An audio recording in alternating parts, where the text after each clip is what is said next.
between all the stakeholders in the form of a strategic partnership. This is a serious problem, ladies and gentlemen. I want to thank Florida State Representative Meg Weinberger, who's a good friend of mine, for her assistance in highlighting the issue and working with me as we continue the process. I'm confident that working together, we can advance legislation that prioritizes safety, accessibility, and an American automotive leadership. Now, I look forward to hearing from our witnesses on how we can achieve that dream together. And I will tell you that I love this committee because it impacts people directly and positively impacts people directly. So in any case, I'll yield back and I'll recognize the ranking member of the subcommittee for her 5 minutes. Thank you, Mr. Chairman. Car safety is so incredibly important, and yet we are seeing some 40,000 people who are dying on the road. And I think that's a number that we've been having for a long time, and it's time that we do better. It's time that we are going to see that there's more safety on the road, and that we are doing better than we have been. I want to just say that, let's see, what am I going to say? I do support the idea of the right to repair, so that people can have the right to fix their cars, and I want to. I also want to yield at this time to Representative Muller.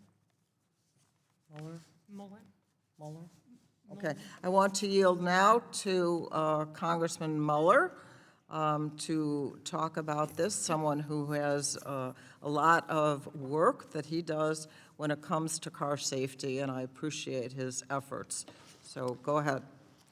Thank you, Ranking Member Schakowsky. Thank you, Mr. Chair, for convening this hearing. The bills on the agenda today touch on important aspects of automotive safety. Nearly 40,000 people lose their lives on our roadways each year.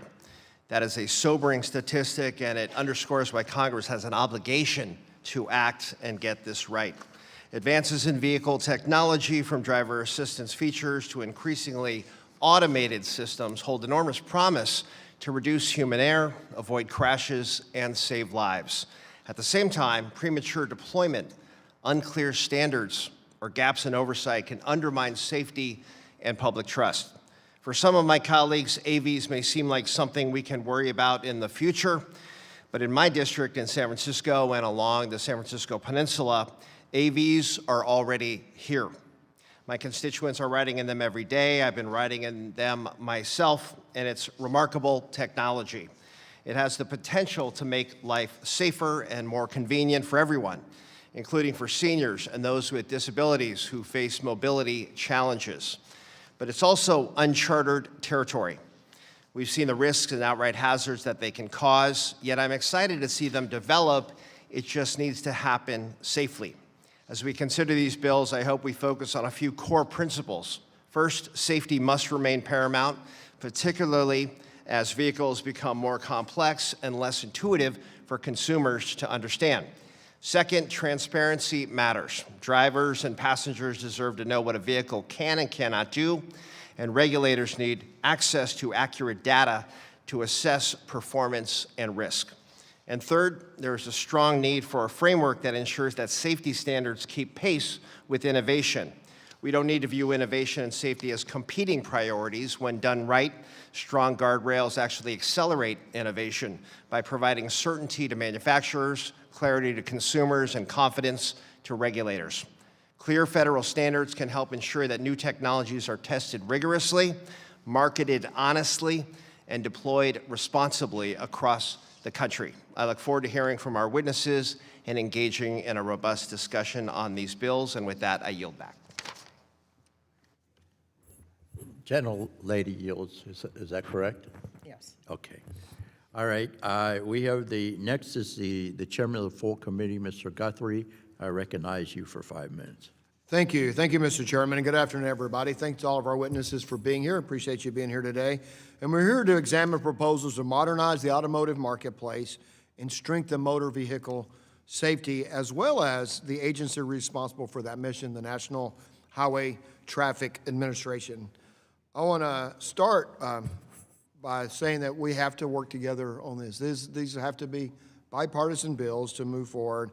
And I enjoy working with my good friend from New Jersey, Mr. Pallone. I think we can work together on this. And we look forward to making this lasting in an endurable way if it's bipartisan. And I hope we can bring the same bipartisan spirit as we've done on other things to today. So the stakes couldn't be higher.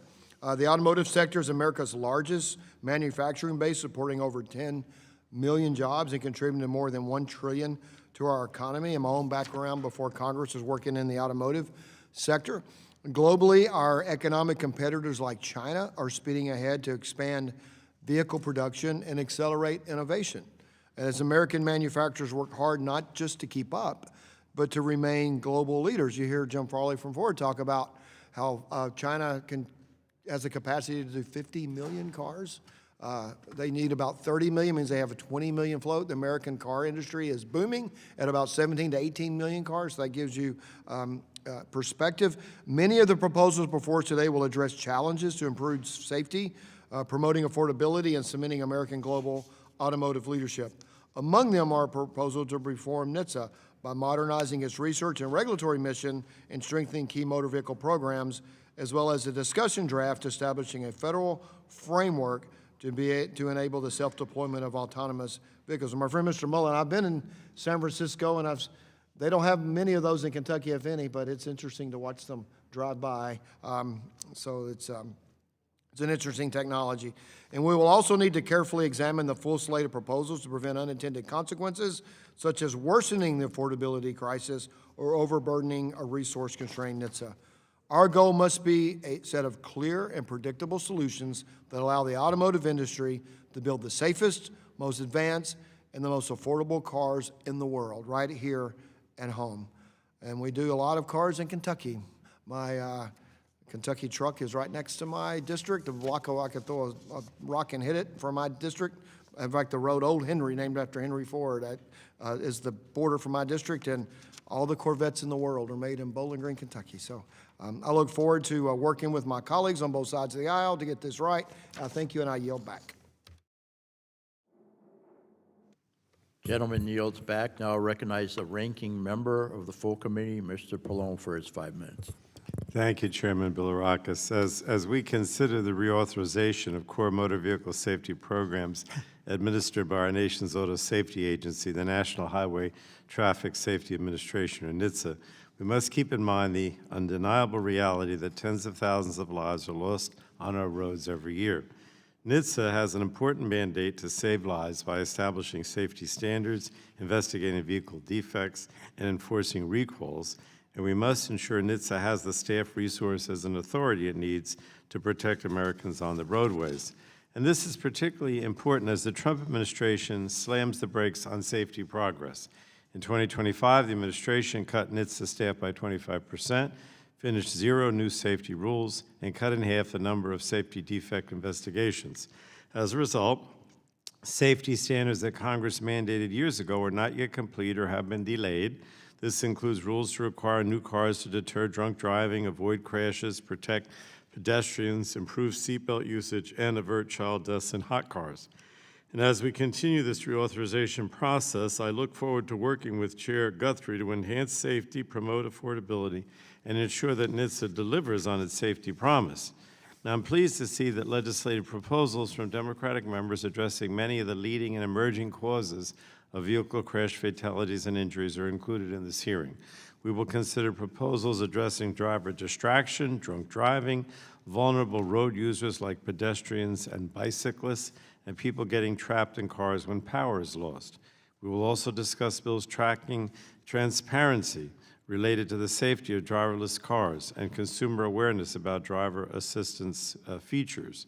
Now, my bill, the Safety is Not for Sale Act, promotes affordability and consumer choice. It lets consumers buying a new car choose proven safety features to protect their families without having to pay for luxury finishes or convenience features like leather seats or a moonroof.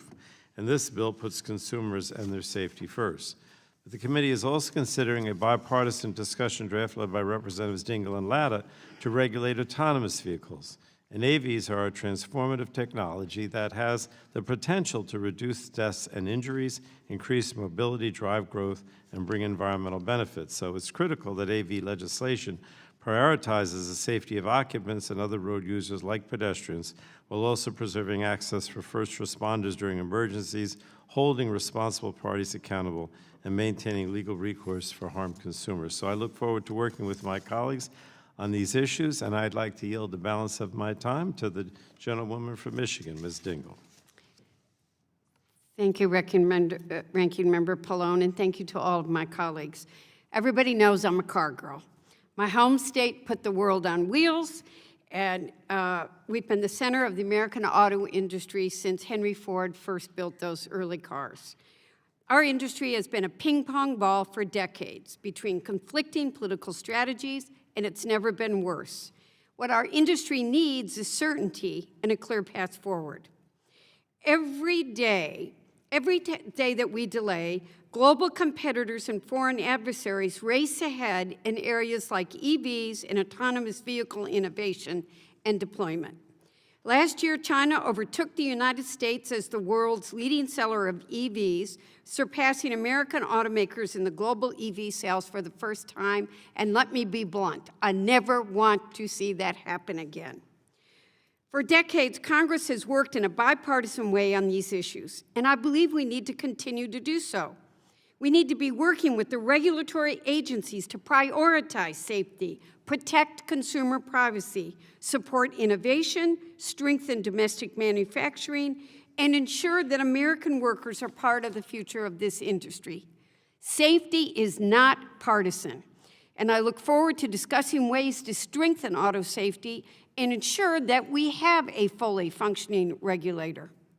We must support long-term investment, protect jobs, and stay competitive in a global marketplace, moving full speed towards electrification and advanced vehicle technologies. But as has been said by my colleagues, we need to protect consumers from emerging threats, make critical safety technologies accessible to all drivers, and address rising challenges such as the catalytic converter theft.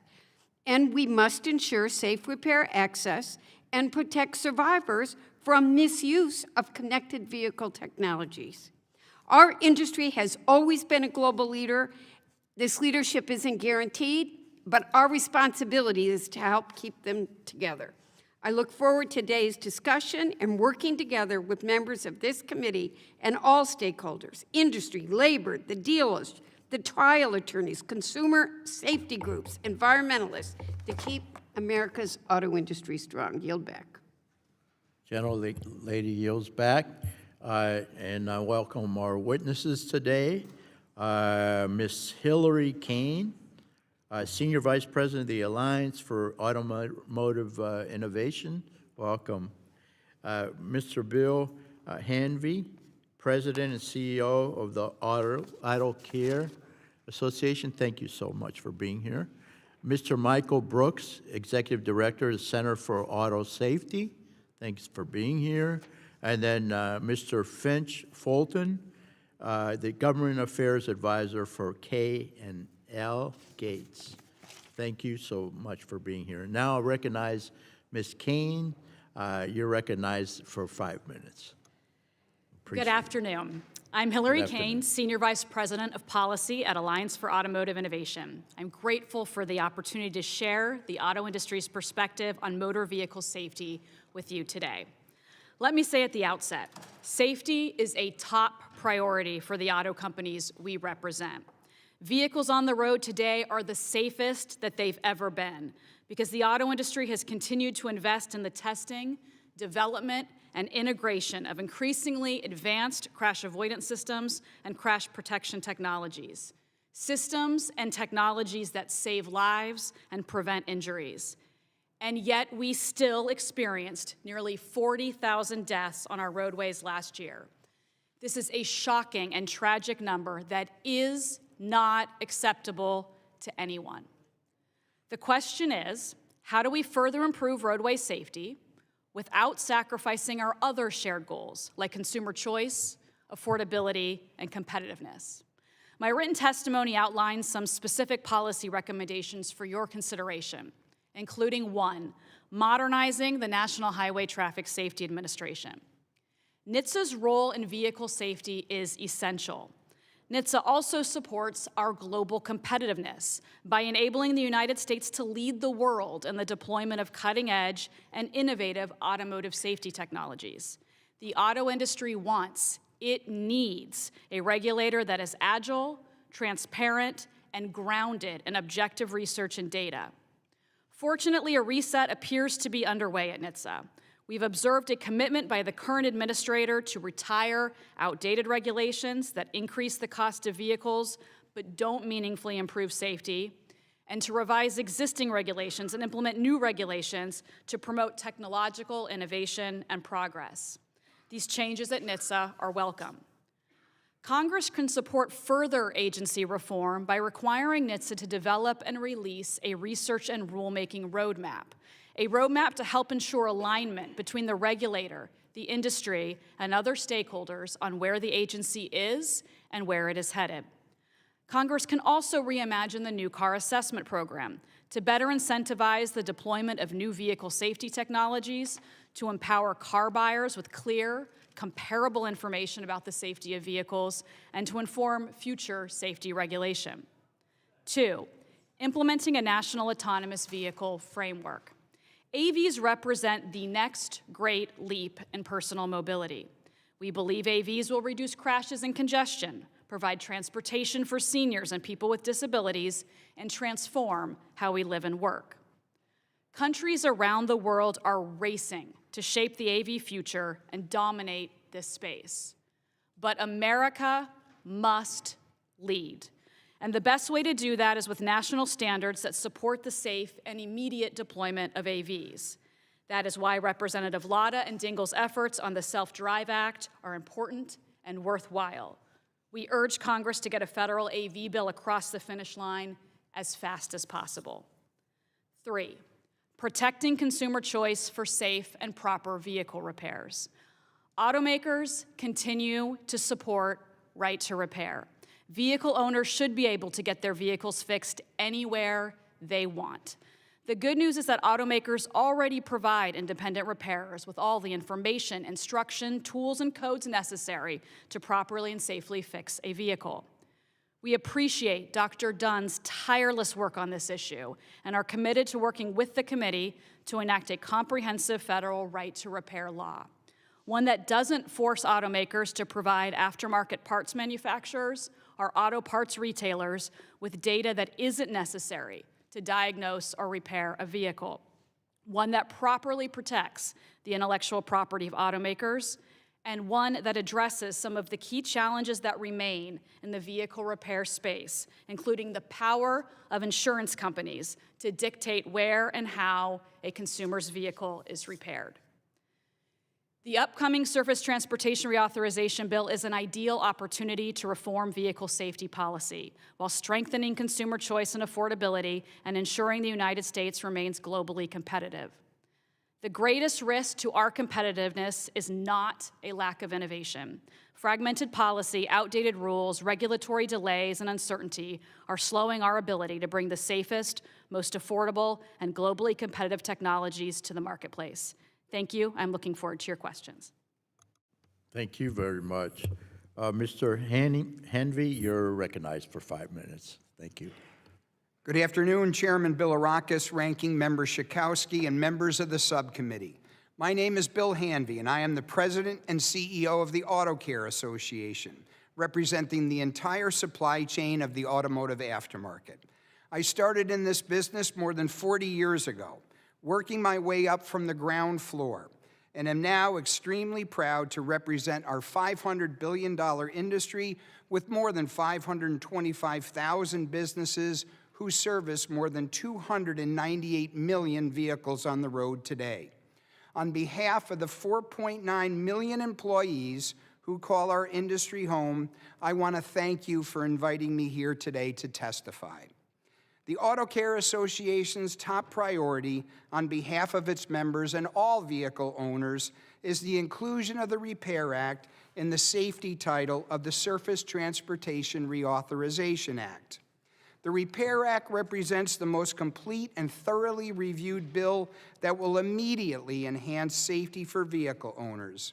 I am grateful for the continued support of so many of you who have worked with Dr. Dunn and stakeholders to improve this legislation at each step of the process.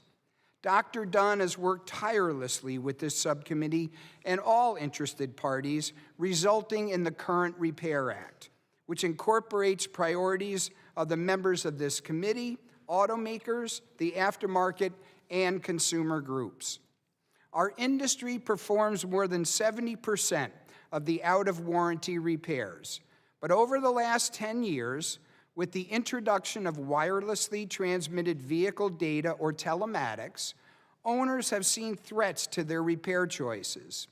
Vehicle manufacturers are increasingly restricting access to repair and maintenance data, forcing vehicle owners into franchise dealers, where costs are on average 36% higher and repair wait times are significantly longer. The need for the Repair Act is critical and real. Today's vehicles are essentially computers on wheels.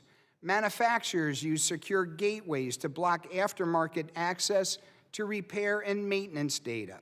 And make no mistake about it, automakers unilaterally control the data, not the owner of the vehicle. It may be your car, but currently it's the manufacturer's data to do with it whatever they choose.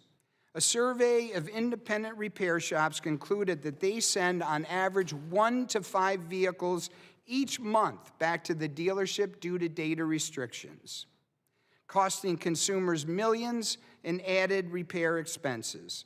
This problem will only get exponentially worse if Congress does not act now. The Repair Act is also an economic issue. Imagine the plumber who has one truck and has to wait 3 days to get it fixed at the dealership because the local repair shop can't access the truck's data. That is 3 days of lost productivity and many disgruntled customers. The Repair Act has real consequences for working men and women across the country, which is why it has been supported by so many organizations like the National Federation of Independent Businesses, the National Independent Automotive Dealers Association, and the National Association of Truck Stop Owners. Equal access to repair and maintenance data is critical to a thriving aftermarket. Our members in your districts are the cornerstones in their communities.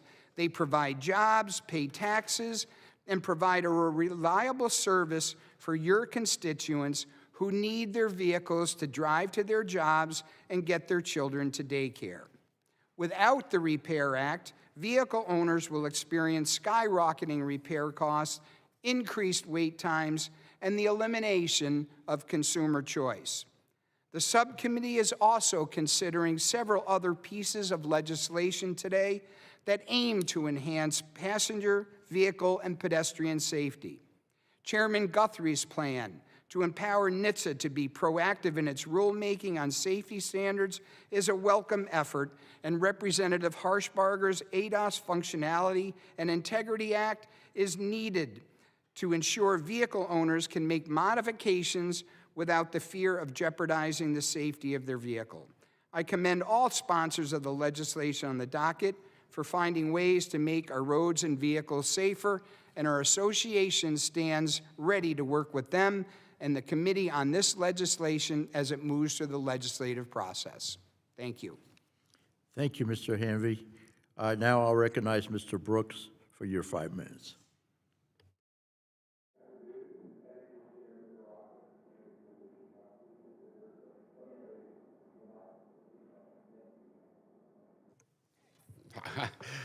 Good afternoon, and thank you, Chairman Bilrakis, Ranking Member Schakowsky, and members of the subcommittee for holding this important hearing today. My name is Michael Brooks, and I am Executive Director of the Center for Auto Safety. Since 1970, the center has served as an independent voice for consumers dedicated to improving vehicle safety and quality for the benefit of everyone on American roads. During that time, the center has continually pressed for the introduction of proven vehicle safety technology into the nation's fleet as soon as possible. Today's hearing focuses on a range of legislative proposals, the bulk of which are geared toward issues involving the safe development and deployment of new technologies by the automotive and autonomous vehicle industry. While a number of the legislative options presented for consideration in today's hearing would undoubtedly increase the safety of modern cars, other proposals are more accurately described as anti-consumer gifts to the auto and AV industry that would degrade current federal safety authorities and eliminate state and local consumer laws that have long served to protect road users in our communities. The United States is currently lagging far behind other developed countries in terms of fatality and injury rates on our roads, and loosening already weak federal protections is an unacceptable solution to this failure. To do so while simultaneously crippling the ability of state regulators to react and respond to safety and other threats posed by unproven technologies is unprecedented. And while the auto industry is abuzz with the introduction of features to increase human convenience and access to creature comfort features, as well as highly aspirational but unproven claims about the future of automated vehicle utility and safety, automakers continue to drag their collective feet when it comes to the introduction of proven safety technology that could dramatically decrease the carnage on our nation's roads in the immediate future. Better automatic emergency braking that protects everyone on the road, active and effective speed prevention tech, impairment detection and prevention systems, and effective driver monitoring could be deployed broadly on new vehicles to address the contributing causes most often cited in the nearly 40,000 fatalities and 2.5 million injuries on U.S. roads annually. Instead of actions that seek to prop up automaker economics at the expense of established consumer safety protections, congressional efforts should be focused on supporting the mission of the National Highway Traffic Safety Administration. Effective safety research, data collection, defects investigation, and standard setting are challenging assignments that have become even more difficult due to the complexity of modern vehicles. This job won't get easier in the future, and rapidly evolving technology often overtakes the agency's ability to research and respond in a manner that is acceptable to both automakers and the safety community. Closing this gap is critical to reducing the toll of traffic crashes on our roads and ensuring that industry can work effectively with NHTSA. There must be federal involvement to create rules and oversight, fostering an environment that can iteratively introduce innovative vehicle technology safely to the market, thus laying the groundwork for consumer confidence. Creating and enforcing safety standards is one of the most useful tools at the federal government's disposal to assist in achieving the Department of Transportation and NHTSA's core mission of saving lives, preventing injuries, and reducing economic costs due to road traffic crashes. By writing minimum performance standards for vehicles and components, NHTSA can provide a baseline on which both manufacturers and consumers know they can rely. Further, automotive history has repeatedly shown that absent regulation requiring the adoption of life-saving technology, safety is typically only available as an option or for an additional price, and that's a price that's frequently paid by everyone on the road. The promise of such technology, in combination with smarter infrastructure and a dedication to consumer rights, is a safer world for all starting right now. The perils are our continued acceptance of more than 100 deaths a day each year and trying to explain to our grandchildren why we ignored a public health crisis for which solutions were readily available. Thank you. Gentleman yields back. Thank you very much for your testimony. And now I'll ask Mr. Fulton to give his testimony. You're recognized for 5 minutes. Thank you, Chairman Bilirakis, Ranking Member Schakowsky, Chairman of the Full Committee Guthrie, and the Ranking Member of the Full Committee Pallone, and all members of this committee for holding this important hearing today. I am grateful and honored to come before you to testify. My name is Finch Fulton. I am a Government Affairs Advisor at K&L Gates, where I lead our transportation and infrastructure policy practice. However, I speak on behalf of myself today and do not necessarily represent the opinions of my firm or any of my clients. In addition to my time serving as a staffer in both the House of Representatives and the Senate, I previously served as the Deputy Assistant Secretary for Policy at the U.S. Department of Transportation and was nominated by President Trump to be Assistant Secretary during the first Trump administration. There, I led the development of key automated vehicle policies for the department, including Automated Driving Systems 2.0, which focused on the safety of automated vehicles and continues to serve as the cornerstone for the efforts of the federal government in this area. AV 3.0 expanded the scope of this effort to all on-road vehicles and clarified the role of the state, local, and tribal governments in regulating these technologies. AV 4.0, which is an effort led through the White House by Michael Kratsios, now advisor to the president, ensured a whole-of-government approach to ensuring American leadership in automated vehicle technologies. And finally, the Automated Vehicle Comprehensive Plan, which brought together the research, the policies, the enforcement actions, and the efforts, including regulatory updates, to enable the full and safe integration of automated vehicles into our national transportation system. I also helped support the development of the department's draft rulemaking for automated driving system safety, the framework, the first time the department considered how to regulate the operations of the vehicle, not just the equipment on a vehicle. A key component to this rulemaking was the prioritization and consideration of requirements for a safety case to be completed for automated driving systems operations. Safety cases are structured arguments supported by evidence that help prove vehicle safety before public road operations. Innovators can and should be able to meet these high performance-based standards. I urge the committee to continue supporting this work. After my time in government, I worked as the Vice President of Policy and Strategy at an autonomous vehicle startup called Locomotion. There, I personally worked on developing and publishing our voluntary safety self-assessments, a key safety tool very similar to the safety assessment letters endorsed by this committee and included in the first Self-Drive Act and passed by the House back in 2017. I've served on the UL 4600 and J3016 standard development committees, working to develop and standardize the approaches to safety cases for automated vehicles, as well as the naming conventions for these technologies. Lastly, I've served for years on the board of the Partners for Automated Vehicle Education, which focuses on educational efforts to inform the public on the capabilities and limitations of automated vehicles. I have long been a supporter of the benefits that advanced vehicle technologies like automated driving systems can bring to the safety, efficiency, and accessibility of our transportation system. As you are all aware and have voiced, one of the greatest calamities facing our nation is the number of crashes, injuries, and deaths occurring on our roadways every year. Approximately 40,000 roadway fatalities are occurring, and these are more than numbers. They are family members, friends, and loved ones whose deaths leaves homes shattered and hearts permanently broken.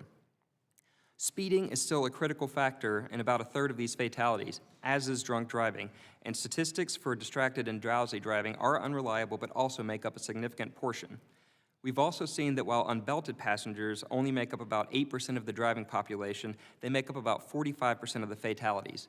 There are overlap in these grim statistics, as drunk drivers may also speed and neglect to wear their seatbelts, but we've seen that in 94% of crashes, roadway fatalities occurring on our roads, the final critical factor, but for these reasons, these crashes would not have occurred. We can debate what new issues may arise, but I have no doubt that responsible and thoughtful legislators, regulators, safety advocates, innovators, parents, families, and friends will find new ways to address new issues that could potentially arise with the introduction and integration of these technologies. There are many critical provisions being considered by this committee today, and I look forward to discussing them all, particularly the Self-Drive Act. We need Congress to act assertively to support the safe and full integration of these life-saving American technologies for the benefit of American people and people around the world. Thank you, and I look forward to your questions. Thank you, Mr. Fulton. I will begin the questioning and recognize myself for 5 minutes. start off with Ms. Keene.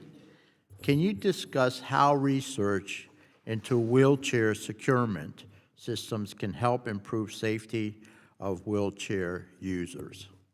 Yes, thank you so much for this question and your interest in this issue. My mom was a wheelchair user, so I'm particularly sympathetic to what you're trying to accomplish here. So NHTSA's research has shown time and time again that the highest crash safety risk for wheelchair users is misuse of wheelchair securement systems. When wheelchair users are properly secured in their wheelchairs, the users can benefit from existing safety features like airbags and seat belts. So obviously those things will significantly reduce injury and risk of death. The thinking is if you have an automated securement system that you can address some of the misuse that happens when wheelchairs are manually secured. It also obviously increases the opportunity for wheelchair user independence when we're talking about autonomous vehicles, not having to have somebody travel with them. We're really supportive of all the work that's been going on this at NHTSA and elsewhere. We support more research. We support all efforts to accelerate the development of this important technology and really appreciate your leadership on this topic. My pleasure. And it's very important to my constituents. I have a lot of wheelchair users in my family as well. So, Ms. Keene, can you discuss how partnerships between OEMs, firefighters, and fire rescue can help address uncontrolled battery fires and ensure the safety of firefighters and the general public, please? Yes, thank you also for your interest in this topic. There's obviously a lot of attention on it. So available data shows, just to level set, that EVs actually catch fire less often than gas-powered vehicles. However, the fires in EVs, they burn differently than fires in gas-powered vehicles. They burn hotter, they burn longer. And so as a result of that, it requires new training and new firefighting techniques. We are focused on helping to disseminate that information to as many first responders as it can be disseminated to. We have worked with the National Fire Protection Association, for example, on the development of sort of best practices around firefighting techniques, training protocols, that sort of thing. Also work directly with first responders to disseminate that training information, help get them trained. More needs to be done. There is no doubt that the solution to this issue is better training and more collaboration. And so we welcome any and all ideas that you or anybody else on the committee has about how to foster more collaboration. Okay, let's stay on this. Again, I work with my state legislator, Meg Weinberger, and she does an outstanding job. But again, this is a federal issue, so we've got to stay on this, please. All right, Mr. Fulton, AVs have a significant potential to provide independence to persons with disabilities and seniors. Can you discuss how the self-drive discussion draft will help increase mobility options for seniors and persons with disability? Thank you for the question, Mr. Chairman.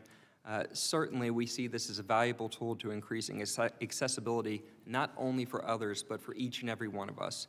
The average American, the vast majority of Americans, will live through transportation-limiting disabilities at some point in their life, whether it because of something that happens to them, something that happens within them, or if we may be so lucky, just through the natural processes of aging.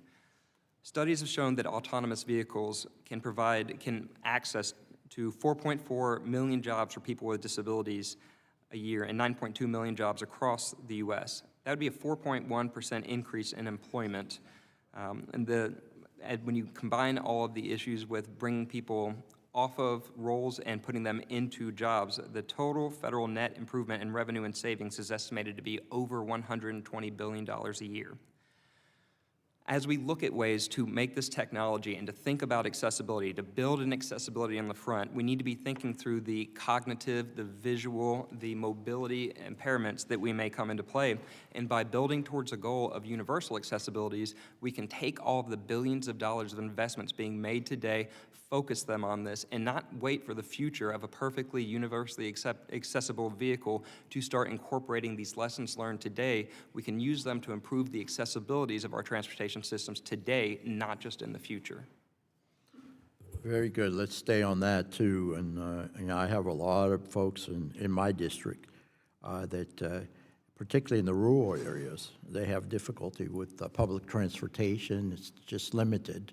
And this could really help them out. It's a great deal. So, and I appreciate all of your answers to my questions.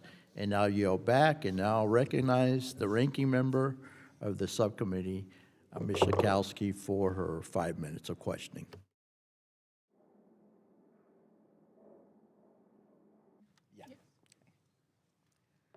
So, Mr. Brooks, I know that your job is really to look how consumers can do the best that they can to make auto safety and the kinds of messages that we should be learning about. And that's, and I'm very excited about the work that you do and that you're focused most on. What I wanted to ask you are, what are the most important things that everyday people should know when they're driving their car, the things that they need to do to make sure that they're safe as possible? Sorry. Well, I think if you look at the data, there are really great clues primarily on what consumers should not be doing when they're driving a car. I mean, we know that speeding, that drunk driving and drug driving, and that distracted driving contribute significantly to the fatality and injury tolls on our roads. And, you know, ultimately that's something that consumers need to be aware of and avoid those behaviors. And also, you know, what we've recognized over time is that there are some drivers who are not going to obey the lessons that they could be learning. And that's where vehicle technology can step in and prevent speeding, prevent drunk driving, make sure that if someone's distracted, their vehicle is able to stop for a pedestrian or for another vehicle in front of it. And those are technologies that are available and could be installed on vehicles starting tomorrow. But they're not yet, and that's primarily because of a number of reasons. There's some resistance by the industry to putting those technologies into all vehicles on the road. The industry's often focused on selling some safety technologies as part of other packages. And additionally, you know, the National Highway Traffic Safety Administration moves very slowly in putting rules into place and mandates into place that get this technology into vehicles. And that's probably something that most consumers should know about. So are we making progress in training drivers to do better? And what do we need to do to make sure that we're having more safety in the cars and that people should be aware of? Well, in terms of drivers, I think that we are lacking in, you know, state educational efforts from drivers and licensing and training of new drivers, and monitoring drivers as they go through life and ensuring that they're able to continue operating vehicles safely. Beyond that and beyond the human element, we know that humans are going to fail, and that despite the amount of, no matter how much education you give them, there are consumers that aren't going to be able to respond to it and operate vehicles safely. And in those circumstances, we think it's, you know, very important, maybe more important than, and definitely in our opinion, more important than getting, you know, autonomous vehicles on the road, is getting technology into the vehicles that Americans operate in bulk. Now as soon as possible, so that in the next 50 years, as you know, autonomous vehicles come onto our roads, we're still protecting the great majority of folks that are driving on our roads in cars that aren't autonomous. So what are the most important things? This is really what your job is too, is to inform consumers about some of the best things that they can do to make sure for the safety that they need. There are many things that consumers should do. I think most importantly would be focusing on following the rules of the road and the state traffic laws that are there to protect them. In addition to that, when they are buying cars or renting cars, make sure that they're looking at the safety information that's available about those vehicles to ensure that they're putting themselves in a safe vehicle. Since that's your job, what are the things that you emphasize when you are addressing consumers to make it safer?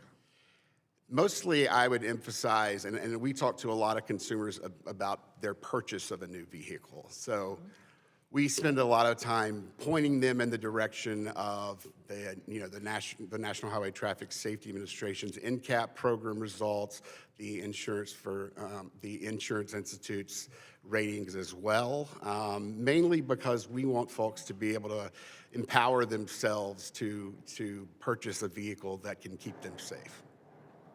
Well, my time is up, but thank you so very much for the work that you do. Appreciate you.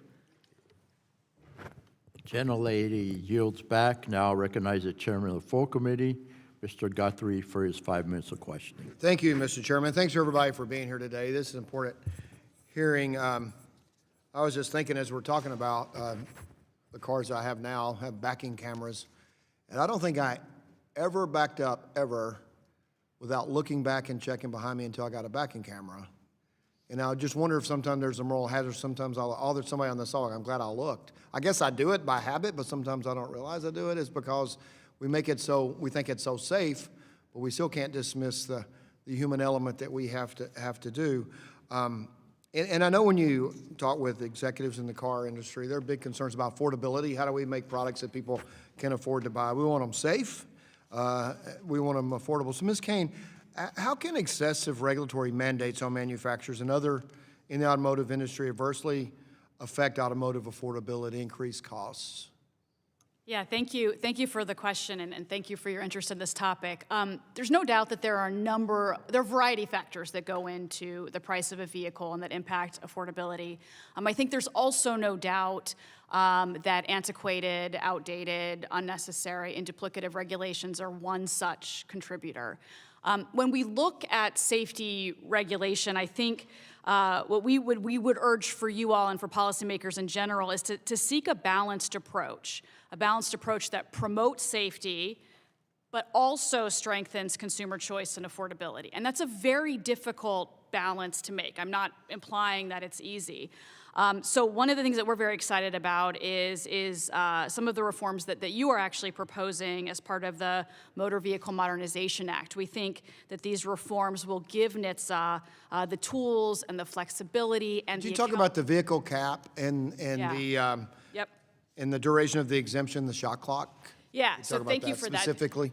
The exemption process is a critical program for getting new safety technologies into the market. The problem is the program isn't being used as much as it was used in the past because it's become opaque, unpredictable, and to your point, the caps on the number of vehicles and the length of those exemptions make it almost an unusable program for the industry right now, and we think it's a critical one for new, innovative safety technologies. And also to you, Ms. McCain, and Mr. Fulton, if you want to go first and let Ms. Kane catch her breath there. Autonomous vehicles are the center of technology competition with China and have the potential to save lives and reduce traffic fatalities. Can you discuss how the Self-Drive Act will help achieve these critical objectives?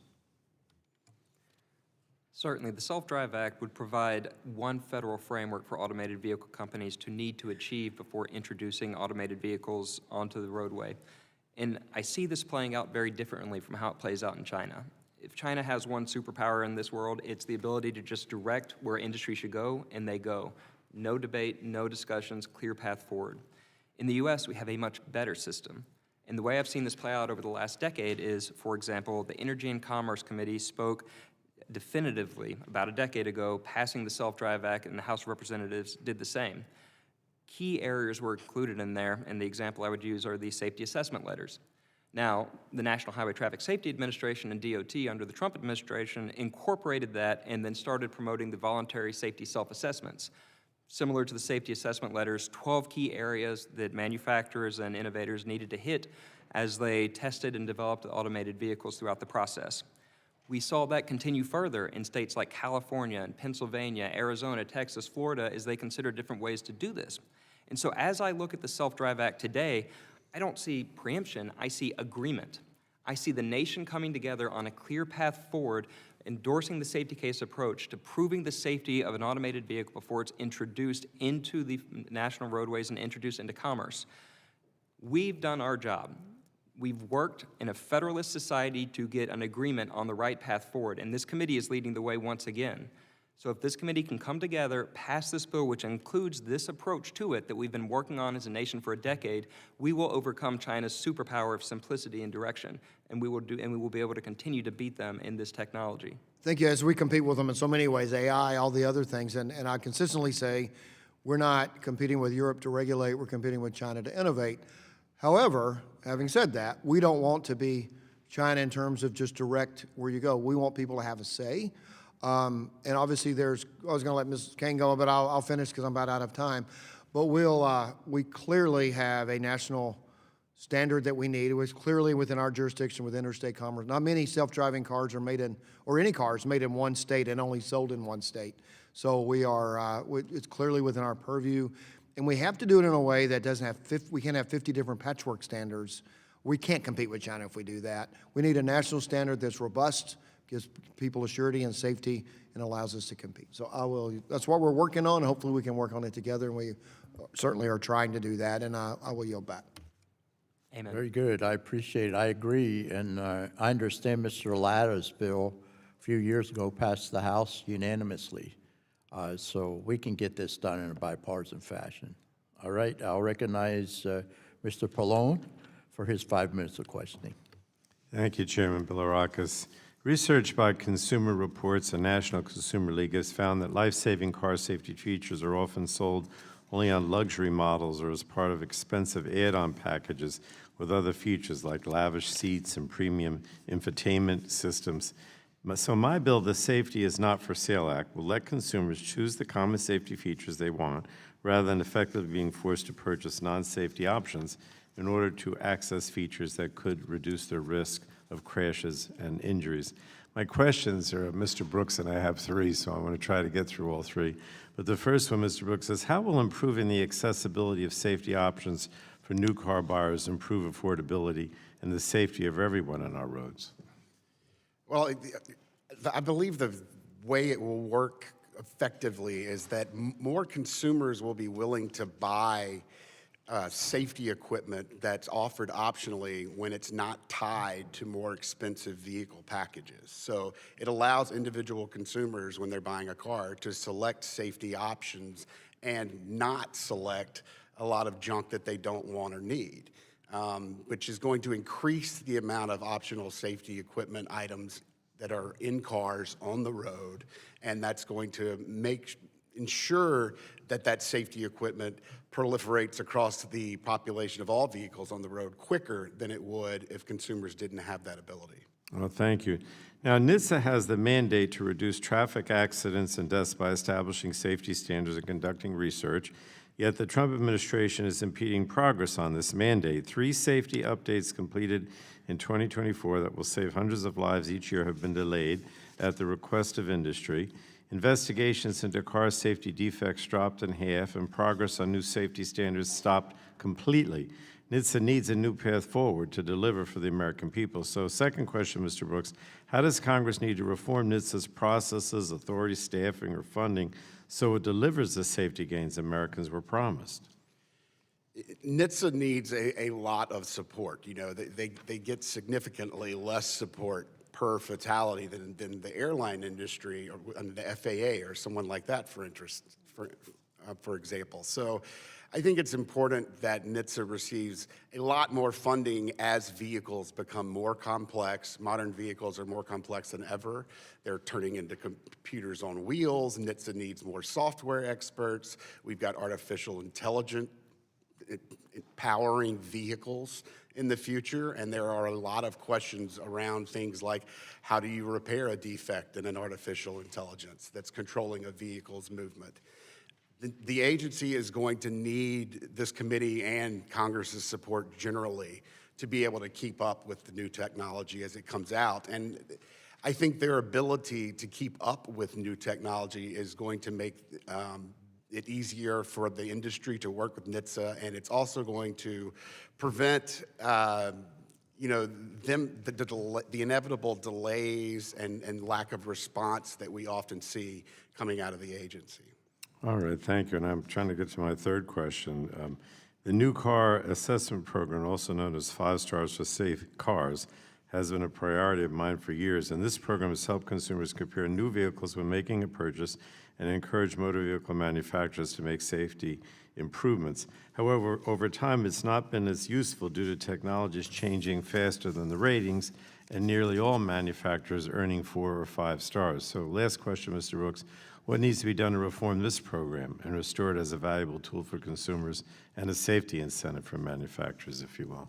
Right, I mean, the power of NCAP is setting new tests and standards frequently so that they can discriminate between vehicles and vehicle offerings from different auto companies. What's happened in the last couple of decades is we're seeing a very large number of vehicles getting 4 and 5 stars. And when that happens, consumers have less ability to discriminate between the manufacturer's offerings, and manufacturers have less incentive to make improvements to their vehicles in order to achieve 5-star ratings, which are, kind of a coveted award for the use in advertising and marketing of these vehicles. So that would be the number one thing I would recommend for NCAP.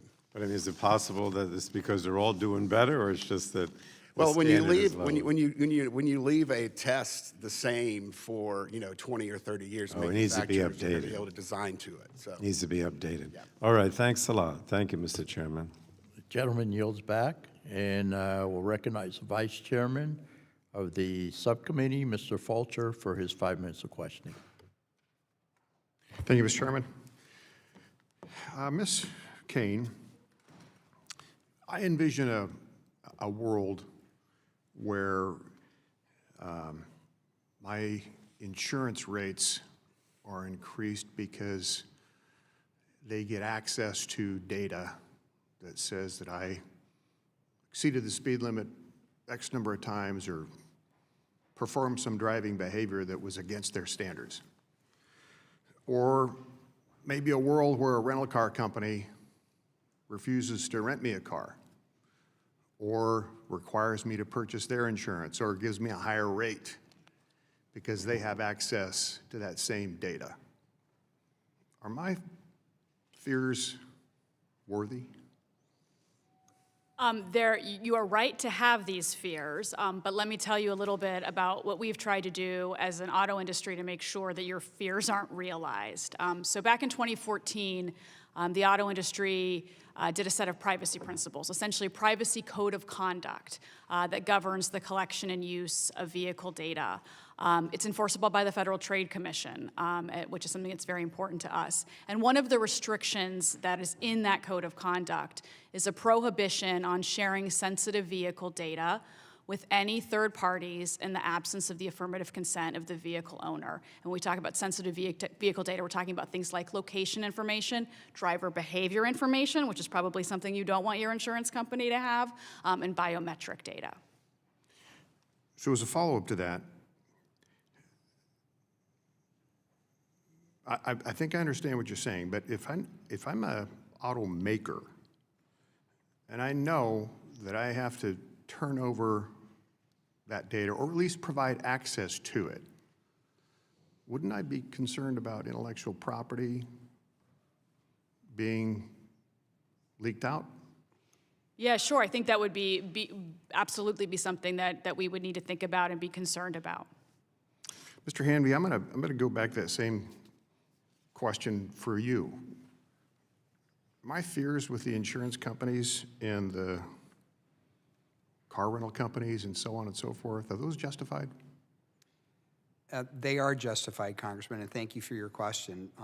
And that's why the Repair Act is a very limited piece of legislation that only includes vehicle repair and maintenance data.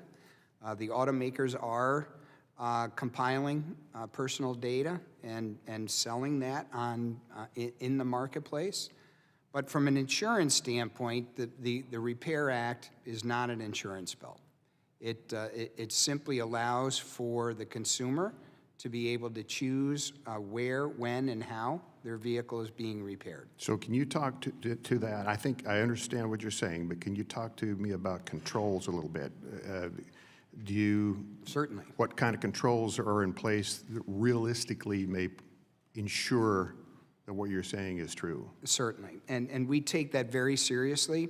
And this version of the Repair Act ensures that our industry would access the data using the same cryptographic and technological protections as an OEM dealer or any other third-party authorized recipient from the automakers. We're not asking for anything more. We're not asking for anything less. It's using the same secure protocols that the automakers are using. And let me reiterate that that's only for vehicle repair and maintenance data. All right, thank you for that. I've got about a minute left, Ms. Kane. I'm going to ask you on the innovation issue. Do you believe that the Motor Vehicle Modernization Act will actually enable NHTSA to keep pace with innovation at the rate that it's going right now? We think these are critical reforms for being able to put the agency on the path to being able to do that, yes. Okay, so realistically, is that going to happen? I mean, I realize you say the tools, but I'm looking for a little bit more here. Yeah, I sure hope so. I really hope so. The industry does need a regulator that is keeping up with the pace of innovation, 100%. Okay. Mr. Chairman, I do have more, but it's going to take more than 20 seconds to answer them, so I'll submit those in writing, and I yield. Gentleman yields back. Thank you. And now we'll recognize Mr. Soto from the great state of Florida for his 5 minutes of questioning. And what a great state it is, Chairman. What an exciting day.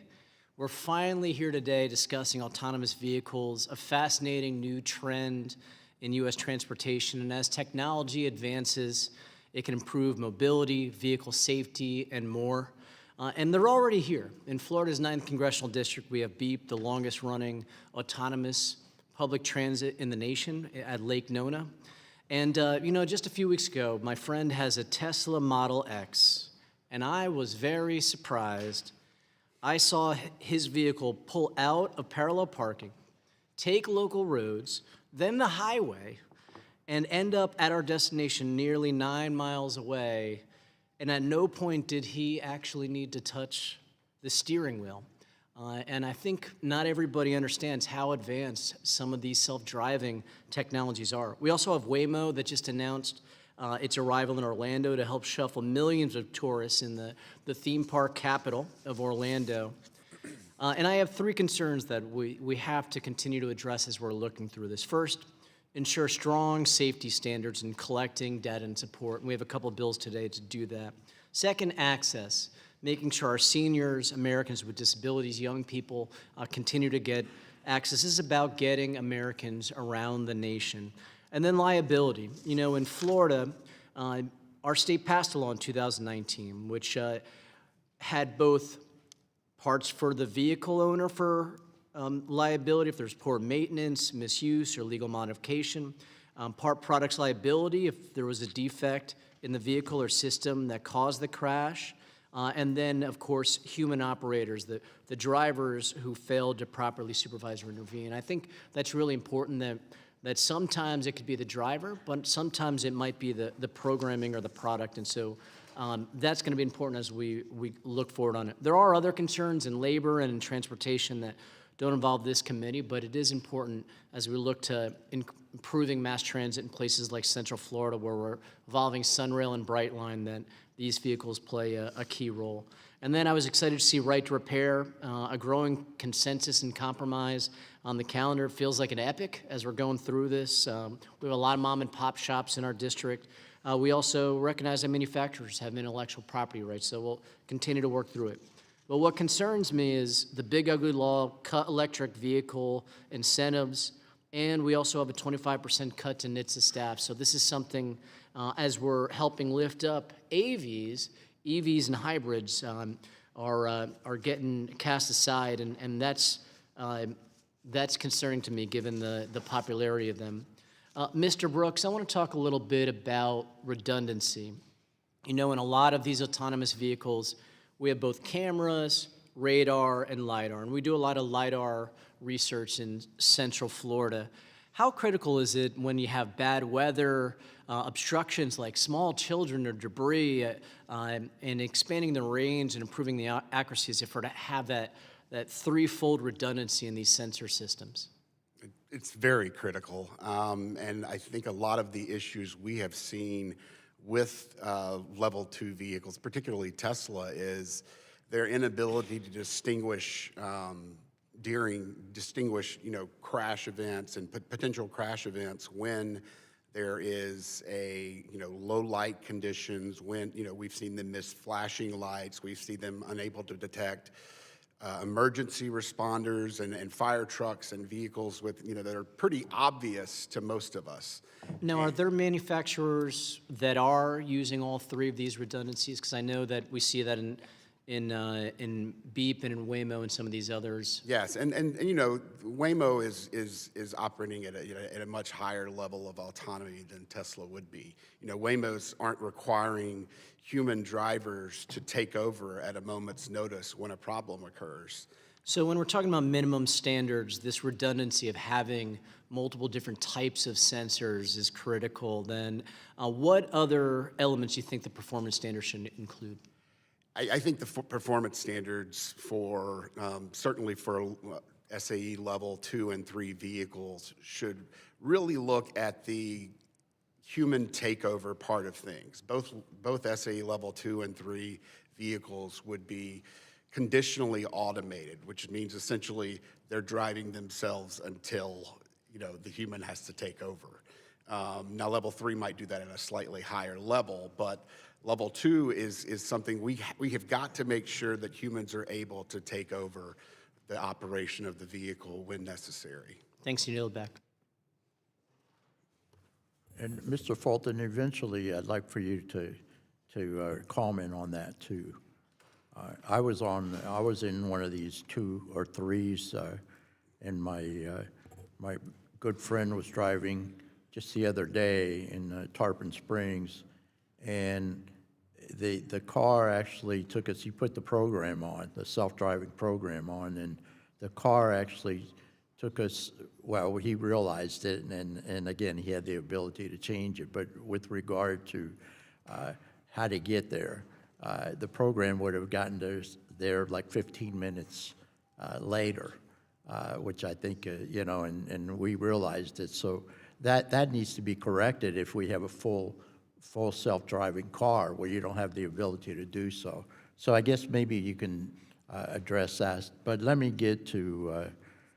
Let me go ahead and get to Mr. Goldman now. You're recognized for 5 minutes. Thank you, Mr. Chairman. Thank you for this very important hearing. And I'll go ahead, Mr. Fulton. I'm not going to use all my 5 minutes, so please, you can respond to the chairman. You got to be careful. Go ahead is the best question. Yeah, right. No, it's totally fine. So it's critically important to describe correctly the capabilities and limitations of a Tesla and a Waymo, or name your brands. Fundamentally, a level 2 system, which is outside of the scope of what we're talking about in a self-driving act, only part of the driving task is done by the system. The human is still in charge of what is known as object and event detection and response. If you're not paying attention and you get into a crash, it's your fault. If you think about it the same way you think about professional drivers, truck drivers or otherwise, 3/4 of the crashes they're involved in are caused by other road users, objects, animals, other drivers. Professionally trained and routinely trained drivers work at such a high level. So amateur drivers, 94% of the time, the critical factor is human error. Professional drivers, 3/4 of the time, so only 25% of the time, is it even among that, 3/4 of the time, it's something else. So when we think about a Tesla that only does part of the systems and an automated driving systems that do it all, including figuring out what's going on in the world around them and doing something about it, we absolutely must treat them differently in how we think about them, how we talk about them, and how we regulate them. And this is critically important because it ultimately boils down to what the consumer expects for their vehicle to do.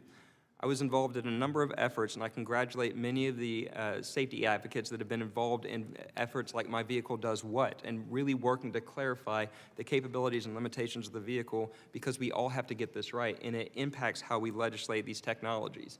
Fundamentally, if you can fall asleep in it the same way you can with an Uber or taxi, then you're looking at a level 4 vehicle. Otherwise, you're in charge and you're liable if something happens. So that's important as we look at the regulations of these vehicles and the legislations on them. Thanks for clarifying that very much. Ms. Kane, considering the National Highway Traffic Safety Administration's resource constraints, what legislative reforms could improve the agency's efficiency in addressing high traffic fatalities, especially in districts such as my own that consists of urban and rural mixes? Yeah, thank you so much for the question. We really do think a number of the reforms that are laid out in the Motor Vehicle Modernization Act are precisely the sorts of reforms that are needed in order to make the agency more effective. A couple I'll highlight. We think the research and rulemaking plan that's outlined in the proposal is fantastic, a way to ensure alignment between NHTSA's research program and rulemaking program. The modernization of NCAP will be a critical component of getting new and innovative safety technologies on the road as well. Great, thank you very much. Mr. Hanvey, how do limited repair options affect rural communities or people without nearby authorized repair centers? Thank you for your question, Congressman. Let's start with the numbers, shall we? So there's about 17,000 authorized repair dealerships, GM, Ford, Chrysler, about 17,000. There's 235,000 independent repair shops on the corner of every elm and main of every town in this country. So the sheer numbers alone. And number two, our industry typically, on average, the repair cycle is 36% less than the dealership. So economic convenience is number one. And then, you know, if I live in a rural community, I'll drive 100 miles to buy a new vehicle. But am I going to drive 100 miles to get my oil change? Am I going to drive 100 miles because my check engine light is on? That's why our industry is so critical to the rural community that this is an important piece of legislation. Great, thank you very much. Mr. Chairman, I yield back the balance of my time. Thank you, and the chair recognizes the gentlelady from Massachusetts, Ms. Trahan, for 5 minutes. Thank you, Mr. Chairman. While there are many important bills on today's agenda, I'm going to focus my limited time on autonomous vehicles, specifically Representatives Dingell's and Latta's Self-Drive Act. I think their discussion draft is incredibly important, and at a minimum, it will force our committee to deal with a real problem. Autonomous vehicles, particularly Waymos, are showing early safety benefit, but lack a coherent federal framework to operate within. At best, the Self-Drive Act could create a single set of federal rules for safely deploying AVs across the country while leaving room for local innovation. Like any draft bill, it needs improvements, that's expected, but we shouldn't use that as an excuse to do nothing. All of us should ask those hard questions, look at the facts, and make changes to improve the bill where needed. So I want to focus on areas where the Self-Drive Act could be a little bit better. The bill's main tool is something called a safety case, basically a report arguing an autonomous vehicle is safe. Mr. Brooks, are the safety case requirements in the Self-Drive Act strong enough? And if not, what other information should be required? The safety case requirements in the Self-Drive Act are a little problematic for us, mainly because they trigger the preemptive effect of the act, but also the safety cases are, you know, essentially a autonomous vehicle manufacturer doing their homework in secret. You know, there's no requirement in the Self-Drive Act for the safety cases to be submitted routinely in any form or reported to the Secretary of the DOT or to NHTSA. There's no real oversight of that process. And even, you know, when the safety case structure is put together and a rule is made by the department around it, there's some optional features that don't have to be included in the safety case that are difficult for us to understand why they're optional. For instance, one of them is around software upgrades and hardware updates. You would think that that would be a critical component of any safety case because hardware upgrades and particularly software updates are taking place all the time in autonomous vehicles. Yeah. And to have that sitting out there as an optional portion of a safety case, it makes no sense to us. Right. Well, like you, I'm glad the Act requires every manufacturer to complete a safety case for each autonomous vehicle. However, I too am worried that the current draft may not require companies to submit their safety cases to a federal regulator until it is requested or updated when significant software updates are made.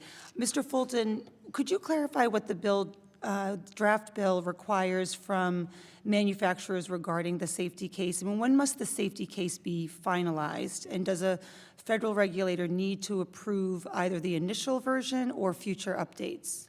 So thank you for the question, Congresswoman. It is very important that we make sure that there is a clear and consistent path for regulators to have access to these safety cases and for any issue that raises their attention. They do not have to wait for there to be a situation for them to proactively engage with any of the manufacturers or innovators that are part of the overall automated driving system. The bill does clarify that before these vehicles are introduced into commerce, a safety case must be submitted to NHTSA for their review and, presumably would also come and meet and explain it and discuss this with them. I do recommend all of the above. I recommend routine engagements with not only NHTSA, but the NTSB. When I was at my automated vehicle startup, we proactively engaged with the regulators, and we found many great lessons learned in ways that we could improve our system through this routine engagement with the regulators, and we found them to be more confident in understanding in what we were trying to do and why. So I do recommend that routinely, but there's not a one-size-fits-all approach to this, and you certainly don't want to put in perverse incentives to prevent software updates, minor updates, tweaks to the system. Yeah. Ways to improve the safety and the performance of the system. So while I do agree that there should be a submission before entering into commerce, I do think that there should be some routine touch points, but I don't know if there's one simple system and one simple way to do that. Thank you. I have a couple questions on preemption that I'll submit for the record, but before I conclude, I just want to associate myself with Representative Mullen's focus on requiring safety data from autonomous vehicle manufacturers and his work on the AV Safety Data Act. We need more data on autonomous vehicle deployments, especially on unexpected stoppages and how they affect first responders. And I'm looking forward to working with Representatives Dingell, Latta, and Mullen and the rest of the subcommittee as we move forward. Thank you so much. I yield back. Thank you. The chairman recognizes the gentleman from California, Mr. Obernolte, for 5 minutes. Thank you, Mr. Chairman, and thank you to our witnesses. I have really enjoyed the testimony today. Ms. Kane, I'd like to start with a question for you on advanced driver assistance systems.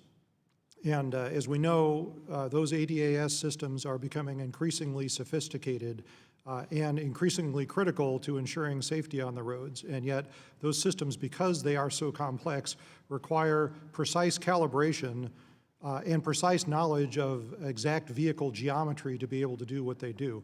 So the question has arisen, what happens when one of these vehicles is damaged and needs to be repaired? What happens when a vehicle owner wants to modify a vehicle by putting aftermarket parts, for example, on it? How do we ensure that these ADAS systems continue to operate the way they were intended to? So in response to that, I'm sure you're familiar with one of the bills that's a topic of our hearing today, which is a bill that I am very proud to co-lead with my colleague, Representative Harshbarger. It's H.R. 6688, the ADAS Functionality and Integrity Act. And basically what we're trying to say is that we don't want to solve this problem with mandates. Instead, we want to direct NHTSA to develop some guidelines which are grounded in empirical testing to make sure that when an ADAS-equipped vehicle is damaged and needs to be repaired, or when it's modified, that a repair shop will have something concrete that they can use to verify that the ADAS systems are still in compliance with their calibration and will still function the way they were intended. So I assume you're familiar with the bill. Are we on the right track? Is this the right approach? You're asking all of the right questions, so we appreciate. so happy. Yeah, we appreciate the fact that you're looking into this. I mean, there's no doubt. I'll just double click on something you said. There's no doubt that ADAS technologies are making vehicles safer, and there's also no doubt that we need to make sure that those systems continue to be properly calibrated so they continue to work. And you're right, repair is an issue, maintenance in terms of just over the life of the vehicle. You want to know that your system in year 11 is working the same as it was working in year 2, and then modification. We appreciate the thoughtfulness that's been going into this. We understand the interest in the topic. We understand trying to find a path forward. I will just share for you that just recently we did send a letter up to NHTSA. We do, on this issue specifically, we do think that NHTSA needs to convene a conversation, a dialogue, a forum between all of the various parties, the automakers, the modifiers, to discuss what a path forward looks like here. And we look forward to continuing to work with you and Representative Harshbarger on this bill. Oh, excellent. Yeah, well, the point we're trying to make is that mandates is probably the wrong approach. And a better approach is to make sure that everyone is informed on what needs to be done when a vehicle is repaired or modified. And we think that if NHTSA develops that guidance, that that we'll be able to achieve what mandates couldn't achieve. Mr. Fulton, I'm just fascinated by your background, and I'm interested in your views on this intersection between state, local, and federal law when it comes to autonomous vehicles. And you touched on it a little bit in your testimony. You know, on the one hand, we currently live in a world where most of the vehicle standards are set at the federal level, but roadway safety standards, for example, and the rules of the road are set at the state and local levels. As you said in your testimony, the advent of AVs is blurring these lines because these systems kind of spread themselves across both of those worlds. How should we think about this in terms of preemption? I mean, are there lanes for both federal and state lawmaking here? And if so, what should be preempted and what shouldn't be? Thank you, Congressman. I appreciate that and appreciate your comments. Fundamentally, I think we're only really looking for preemption in a few key areas, narrowly scoped and that would play out over time as the Department of Transportation and National Highway Traffic Safety Administration put forth the rulemakings for the federal motor vehicle safety standards around key areas, around just the operational competencies of the vehicles, around how you create and put forth a safety case and the process for doing that. I don't think anybody's looking to have to go to Congress to change the speed limit in their neighborhood. We're not looking for anything like that. State and local authorities would still have right to regulate the rules of the road and how operations can happen around them. When we look at insurance, dealer, distributor issues, safety and emissions inspections, sale, distribution, repair and servicing requirements on vehicles, these are all done by the states and sometimes local authorities. We're not looking to change any of that. We're saying we agree on what the states and this committee have put forth on terms of how you make a safety case and what you do with it. There should be access to a federal data repository that's shared with state authorities, state DMVs, so everybody has one place to submit information on these things. We take care of the data submissions that we were talking about and have one database, one way to submit it, so that even if states agree, we're not dealing with all sorts of systems around the country. We have one place to put it, and they can access it there. So what we're talking about with preemption is very narrow, and I think this bill does a good job with that. Yeah, well, thank you very much for your testimony. I yield back. Thank you. The chair recognizes Mr. Mullen for 5 minutes. Thank you, Mr. Chair. I would like to thank the chair and committee staff for carefully considering and putting two of my bills on today's agenda, H.R. 3360, the Driver Technology and Pedestrian Safety Act, as well as H.R. 4376, the AV Safety Data Act. Both of these are attempting to address knowledge gaps in automotive safety. If you've been in a car made recently, you know the driver experience has been changing. Touch screens have been quickly replacing switches and knobs, requiring an increasing amount of driver attention. The user interface of these touchscreens also vary widely from car to car, but there has been little research on the effects of these on driver distraction. The Driver Technology and Pedestrian Safety Act would direct NHTSA to study the effects of these technologies and other changing conditions on traffic injuries and fatalities. I'm proud to have the support of the AAA Foundation for Traffic Safety, Advocates for Highway and Auto Safety, National Safety Council, and now the Center for Auto Safety. So, Mr. Brooks, I want to thank you for your support for the bill, and could you share more about why you think this bill is, quote, necessary, as you put it in your testimony? I believe it's necessary because currently there is no research that's been conducted in these systems to determine whether or not we need to put more efforts into figuring out if they're creating distractions for drivers and potentially resulting in crashes. And it's a very difficult data collection because you might have crashes where you're not sure what was taking place during that time period. It's going to be, a very difficult data collection to make, but it's necessary that it's done because, the National Highway Traffic Safety Administration has been looking at distraction for a couple of decades now.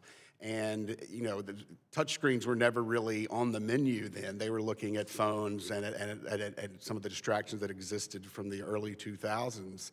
But now with touchscreens being deployed and frankly demanding a lot of driver attention, they're moving a lot of the features that operate various systems in the car to touch screens, migrating those from buttons that might be a little more intuitive for people who have driven for a long time.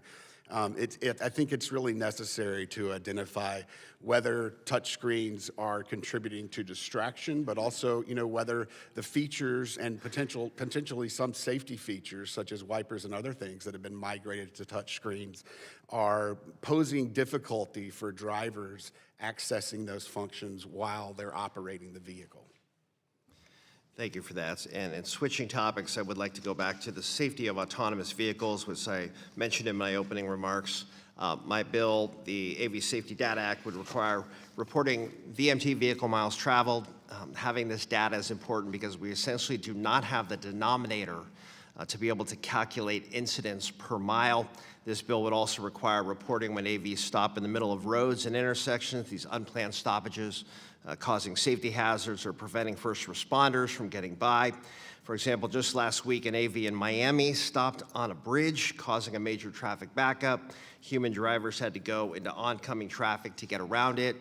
Just a few weeks ago in San Francisco, there was a power outage. There was a widespread meltdown of hundreds of AVs operating in the city, causing chaos and confusion as to how police, fire, and other agencies should deal with these new vehicles. These examples also highlight a lack of coordination between AV operators and emergency responders. In addition to closing the data collection gap, I am developing legislation to address this, and I hope to work with the committee on it. But there's no question that collecting safety data is an essential first step, and I applaud some industry leaders for being willing to share that data. But cherry-picking data in a one-off press release is not a stand-in for standardized data reporting to a government regulator. So, Mr. Brooks, again, could you share more about why you think expanding NHTSA's data collection would help inform policymakers? Yes. The first thing I would say in that regard is that currently we are only receiving, or NHTSA is only receiving, under the Standing General Order, reports of crashes or incidents that could produce injuries or vehicle towaways and that type of thing. What I think is more important is to figure out what the problems are before they occur. And so looking at disengagements and other unplanned stoppages and things that AVs are doing that might be able to tell us about ways to prevent those crashes from occurring in the future is very important. Thank you for that. And thank you to the committee again for your work, and I yield back. Thank you. And the chair now recognizes Mr. Kane for 5 minutes. Thank you, Mr. Chairman. And thank you to our distinguished witnesses for being here today. State Farm recorded over 20,000 claims of catalytic converter theft in the United States in 2023. Since catalytic converters are challenging to trace, they're often stolen and sold on the black market. As a co-sponsor of the PART Act, I believe it's important to address this issue and better protect American consumers from theft. This bill would inhibit the resale of stolen catalytic converters and decrease the incentives for bad actors to continue committing this theft. While I'm encouraged to see the PART Act moving forward, I'm concerned that one of the other bills being considered today may not effectively protect citizens in my district. And I have concerns with the Repair Act. On January 8th, I received a letter from one of my constituents, Edgar Chavez Jr., as the owner of an independent repair facility in New Jersey. He is concerned that the Repair Act might ultimately prevent his customers from receiving the parts that they want. Additionally, he does not believe that it will provide his company with access to any new tools. And Mr. Chairman, I have his letter here, and I ask that it be entered to the record. Without objection. Thank you. And I look forward to discussing how some of the issues raised in this letter would impact my constituents. Ms. Kane, New Jersey is an innovation state. Once home to America's renowned inventor Thomas Edison, new ideas have long fueled New Jersey's economy. With innovation playing such a vital role in New Jersey's economy, I want to be sure that any law that we pass protects innovators' intellectual property rights. Can you discuss the Repair Act's impacts on intellectual property? Yeah, thank you very much for the question. The Repair Act, just a little bit of step back, the Repair Act's complicated because it does two things at the same time. The first is making sure that independent repairers have access to the data and information and tools that they need to repair vehicles. That's something that automakers are aligned in wanting to achieve. The second thing, though, that it does is it makes data and information available to aftermarket parts manufacturers so that they can manufacture parts that compete with the parts that the automakers make. And that's where things get sticky and where intellectual property is something that we need to be thinking about. Right now, I think you know this, that automakers are investing billions of dollars every year into research and development, into new parts, new components, new technologies. And I think we would all agree that that research, that development, and that intellectual property should be protected. I'll end on one last point because I think it's really important. Right now, if an aftermarket parts manufacturer wants to make a part that competes with an OEM part, they have two options. One is to license the intellectual property from the automaker and make an identical part. And the second is to invest in their own research and development to develop a compatible part that differs enough from the automaker's part so as not to infringe on its intellectual property. We think that construct should be preserved, and we're not confident that it is in the Repair Act. Okay. The Repair Act includes a rule that construction that some argue does protect IP. And I guess that is your point, which is that why isn't that rule of construction sufficient to protect intellectual property? Yeah, and I'll start by saying that there are intellectual property protections in the bill, and we appreciate Dr. Dunn's willingness to put them in. We fear they fall short. I'll give you just two examples of where that's the case. One is it's not clear in the Repair Act that automakers would retain the legal right to impose a licensing fee for the use of their intellectual property. It's also, there is a provision protecting trade secrets, but there's also a strange carve-out attached to it that makes it ultimately look like maybe it doesn't actually apply to aftermarket parts manufacturers. And could you discuss how insufficient IP protections could steer consumers towards less tested parts manufactured overseas, particularly in China? Yeah, it's a very critical point. We're seeing a lot of intellectual property theft and counterfeit parts coming out of China, and our fear would be that these reducing the intellectual property protections in the law may encourage more of that. Thank you. Mr. Fulton, innovation has long been a cornerstone of prosperity in New Jersey and across America. The Self-Drive Act takes important steps to ensure that America continues to lead by ensuring a safe regulatory framework for autonomous vehicles. Why is a federal AV framework essential for the U.S. to win the AI race with China? Thank you very much, Congressman, for your question. I will be brief. It provides the certainty to innovators, manufacturers, and the entire ecosystem, including those who invest in the technology, so they can continue to flourish and be integrated safely into our ecosystem. Thank you. I yield back. Thank you. And the chair now recognizes the gentlelady from Michigan, Ms. Dingell, for 5 minutes. Thank you, Mr. Chair. I thank the witnesses for being here. There's a lot to cover, so I'm going to jump right in and ask you to be short. I want to touch on autonomous vehicles and the future of our auto industry. Since I've been in Congress, I've been committing to finding a bipartisan path forward on AV legislation. We've made very significant progress in this draft, but we've still got stakeholders that are concerned. So our work is not going to stop. I'm also looking forward to working with all the members of this committee to get it right and welcome the feedback of everyone as we continue in this process.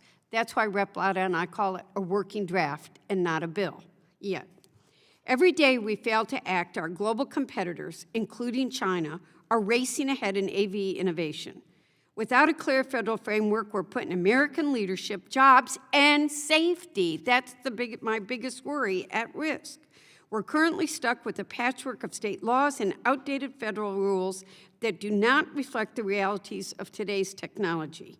We need a comprehensive federal AV framework that prioritizes safety, protects consumer privacy, supports innovation, strengthens domestic manufacturing, and ensures American workers are part of the future of this industry. And in every discussion I have, I say to my staff and Rep. Lada, we have to make sure that everyone is safe. If we don't provide strong federal leadership, we risk letting bad actors and foreign adversaries exploit gaps in regulation, which they're already doing, at the expense of consumer safety, privacy, and fair competition. Ms. Kane, does China play by the same rules as we do here in the United States? No, it does not. Ms. Kane, if we fail to safely innovate, do we risk losing our domestic auto industry and American jobs? Yes, I believe we do. Ms. Kane, if we don't lead in autonomous vehicle technology, who will? China. And Ms. Kane, is China complying by safety rules the way we do in this country? I think they have a very different approach to safety rules in China. Thank you. Mr. Fulton, does China play by the same rules as we do here in the United States? No, Congresswoman. If we fail to safely innovate, do we risk losing our domestic auto industry and American jobs? Yes, ma'am. And if we do not lead in autonomous vehicle technology, who will? China. So, Mr. Brooks, my last question on IVs, why is trust so essential for the safe and eventual widespread adoption of AV technologies? I think it's a very it's a situation where consumer confidence is very important to ensure that autonomous vehicles are trusted. You know, we have to ensure that, you know, that's one reason we're a little critical of the safety case requirement, is that it's not transparent. You know, consumers don't have the right to see how things are progressing, to see what's going on, and to make sure, even you know, not just your regular consumers, but all the way up to the top. It's going to be very difficult for consumers to trust that companies have their best interests at heart unless they can see the results. Thank you, and you'll continue to work with us to improve this. Thank you. Now, I also have a couple of other bills today. I'm interested in all the bills, but the crime of drunk driving is 100% preventable. We passed the HALT Act. It's sitting over at NHTSA. Mr. Brooks, what do you think the auto industry, NHTSA, and others can do to make the HALT Act a reality as soon as possible? And with short, please. They need to work on what happens after the vehicle detects that there's a drunk driver in the vehicle, to make sure that the process that takes place is acceptable to everyone. Thank you. And lastly, we've got a problem that as vehicles become increasingly connected, we have a responsibility to make sure these vehicles are not putting people in vulnerable situations, especially survivors of domestic violence. We know these technologies are being misused. I appreciate the support from both those in the survivor community and in the auto industry on this legislation. I hope we get it across the finish line. Ms. Kane, can you explain why legislation like the Safe Vehicle Access for Survivors Act is so necessary, especially as connected vehicle technologies get more advanced? Yeah, where this issue gets particularly challenging is when you've got an owner of a vehicle who is the abuser, and you have a survivor who is using that vehicle to try to get out of the situation that they're in. So we need a federal law that gives the auto companies the ability to cut off access to the vehicle by the owner of that vehicle. Thank you. Mr. Chairman, I have about 100 more questions in 15 seconds, so I'll be submitting them for the record. Ms. Dingell, I can relate. I'm in the same position. Thank It's you. an I yield interesting back. topic. Thank you. Chair now recognizes Mr. Evans for 5 minutes. Thank you, Chairman, Ranking Member, and of course the witnesses for coming today for this conversation. It's super intriguing to me because of what I did before I came to Congress. I was a cop for 10 years, and I got to do forensic accident reconstruction. So everything from little fender benders on the roadway all the way up to a full-blown reconstruction that spends the next 5 years going through litigation. And so I have a lot of questions about a lot of the different things that we're talking about today, specifically with some of the level 4 and above autonomous vehicles. So we know that most of the time, if an autonomous vehicle, fully autonomous level 4 or above, is involved in some sort of collision, it's more than likely going to be the result of human error. But we also know that these things are going to happen regardless of whether, you know, we like it or not. So, you know, my question is that boots on the ground cop who's got to go figure out how to sort out this whole mess in the middle of rush hour traffic on a Friday afternoon is, can you talk a little bit about, and I guess this first question is to Ms. Kane, can you talk a little bit about just some of those basic things that a cop would do in a collision involving two manned vehicles, driver's license, registration, proof of insurance, dash camera footage, things like that. Can you talk about how that process happens for the boots on the ground cop with an autonomous vehicle that has no driver in it? Yeah, it's a good question, and it's an important question. It's essential. I mean, one of the things that I think I'll point out to you is in the draft, the discussion draft that's under consideration, the Self-Drive Act, I think there's a recognition of the importance of getting this right. And so as you look at the bill, you'll see that there are a couple of places where this interaction with law enforcement is captured. It's identified, I think, as a key element of the safety case. It's also reflected as a key ADS competency. So I think everyone's aligned in needing to figure out what this looks like and get information into the agency about how it will unfold. Awesome, and I know I talked about you know, crashes here. There's a lot of other categories that come to mind.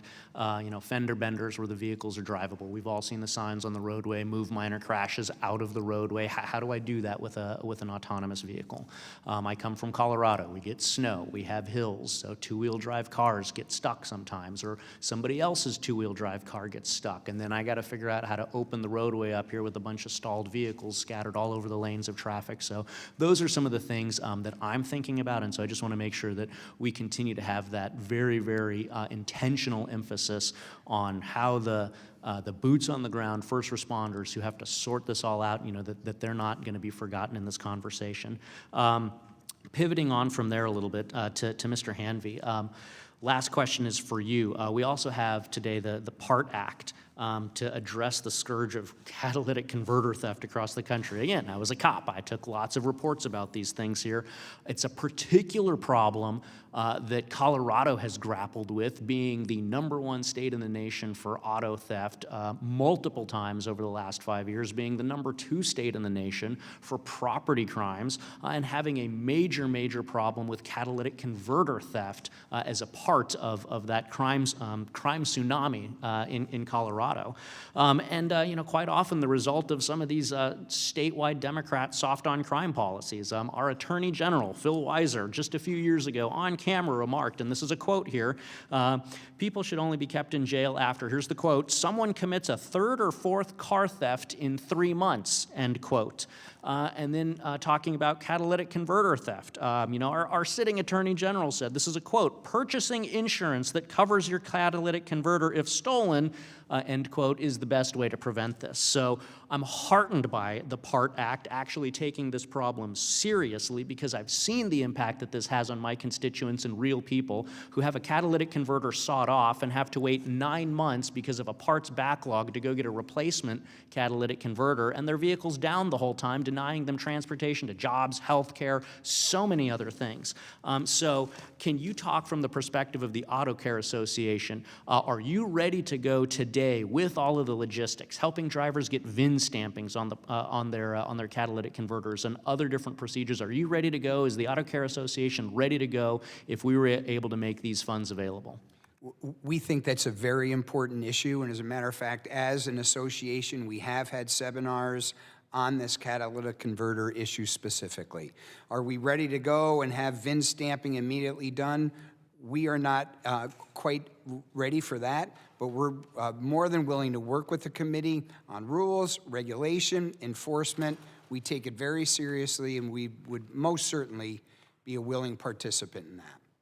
Awesome. Anything we can do to help you get ready to go, super important to me. Yield back, Chairman.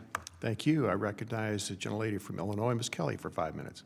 Thank you, Mr. Chair. I'm glad we're discussing important safety issues to keep our roadways safer for all Americans. And I'm thankful that my bill, the Safe Exit Act, is included in today's hearing. I look forward to discussing the importance of this bill and hearing from our witnesses about how we can strengthen vehicle standards to prevent unnecessary injuries and death. Mr. Brooks, there's been extensive reporting on the dangers of electric door latches, particularly when a vehicle is involved in a crash or the battery loses power. Can you discuss the importance of establishing performance and labeling requirements for these doors? Yes, there is. It's very important to establish both for access from outside of the vehicle by first responders or Good Samaritans, as well as on the inside of the vehicle. We've seen numerous situations, many of which involve Tesla vehicles, where there is a recessed door handle on the outside that can't be operated unless there's battery power going to it. That prevents firefighters and Good Samaritans from being able to operate the door handle from the outside when a crash doesn't disable the doors and they're able to access the interior that way. Also, from the point of view of escape from passengers on the inside of the vehicle, Tesla and I believe Rivian had one model as well that did this, and there are previous models that aren't electric vehicles. I believe there was a Corvettes in the past and some Chrysler vehicles that had electric door latches that played a role as well. You can't find the emergency manual release to exit the vehicle unless you've studied your owner's manual and know exactly where they are. Examples in Tesla vehicles, there were manual releases hidden inside of map pockets, under seats. Some of their vehicles in the rear seats don't even have a manual release. And so we think it's incredibly important to standardize these types of systems. A lot of the auto industry has already done so. And made handles easy to use and intuitive. You can pull on your handle once or twice and get out of the vehicle. And I think we need to move in that direction versus consumers having to figure out what vehicle they're in and go look at its owner's manual if they're in a rideshare vehicle or riding with a friend to make sure they're safe if there's a crash and a fire. Thank you. And my bill would do just that by requiring the National Highway and Traffic Safety Administration to issue a final rule amending Standard 206 to establish those performance and labeling requirements. Ms. Kane, what steps can automakers take to ensure the safety of passengers within their vehicles, not only driving during an initial collision, but also in the event of an occupant being trapped within a vehicle? Yeah, thank you. Thank you for the question, and thank you for your leadership on this topic.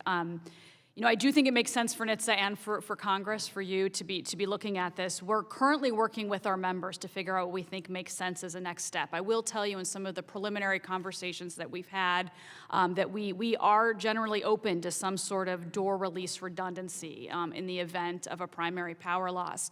One thing I'll just flag for you as you're thinking about this going forward is one thing we've heard is, while that may make sense to be a mechanical release, there also might be things like a backup power source that kicks in the case of a primary power source. So those are the sorts of things that will get you more constructive feedback in the coming days. Appreciate you looking at this, but think that there is a opportunity for us to work together going forward. Well, thank you so much, and let me be clear regarding my bill and others being considered. I strongly support innovation and American leadership in our automotive sector, but we must not compromise safety, as you've heard from all of my colleagues, in pursuit of style or convenience, and I look forward to further discussion of this Safe Exit Act and working with my colleagues to address this important issue. Thank you, and I yield back.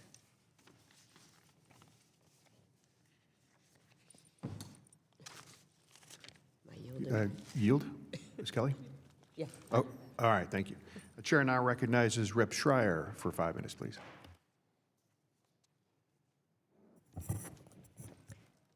Thank you, Mr. Chairman, and thank you to our witnesses. This is a really interesting hearing, and the crossover. If everything were automated, I'd feel super safe. But with the crossover between human behavior and automated cars, things are tricky. I'm really happy to see my bill, the Know Before You Drive Act, included in today's hearing. There's been a lot of discussion about autonomous vehicles, but the reality is that in the short term, we're going to have a mix of what's out there. And most Americans are going to continue to drive cars with much more limited automated systems, if any. My car is almost 20 years old. My household cars are not all, but advanced driver systems, the ADAS systems, are the automated supports that most American drivers are using in their car every day. These are things like collision warnings, collision interventions, driving control assistance. They can be incredible safety tools, if used appropriately, and they, as we've heard today, can help prevent crashes and save lives. And we talked a lot about human error and depending on these.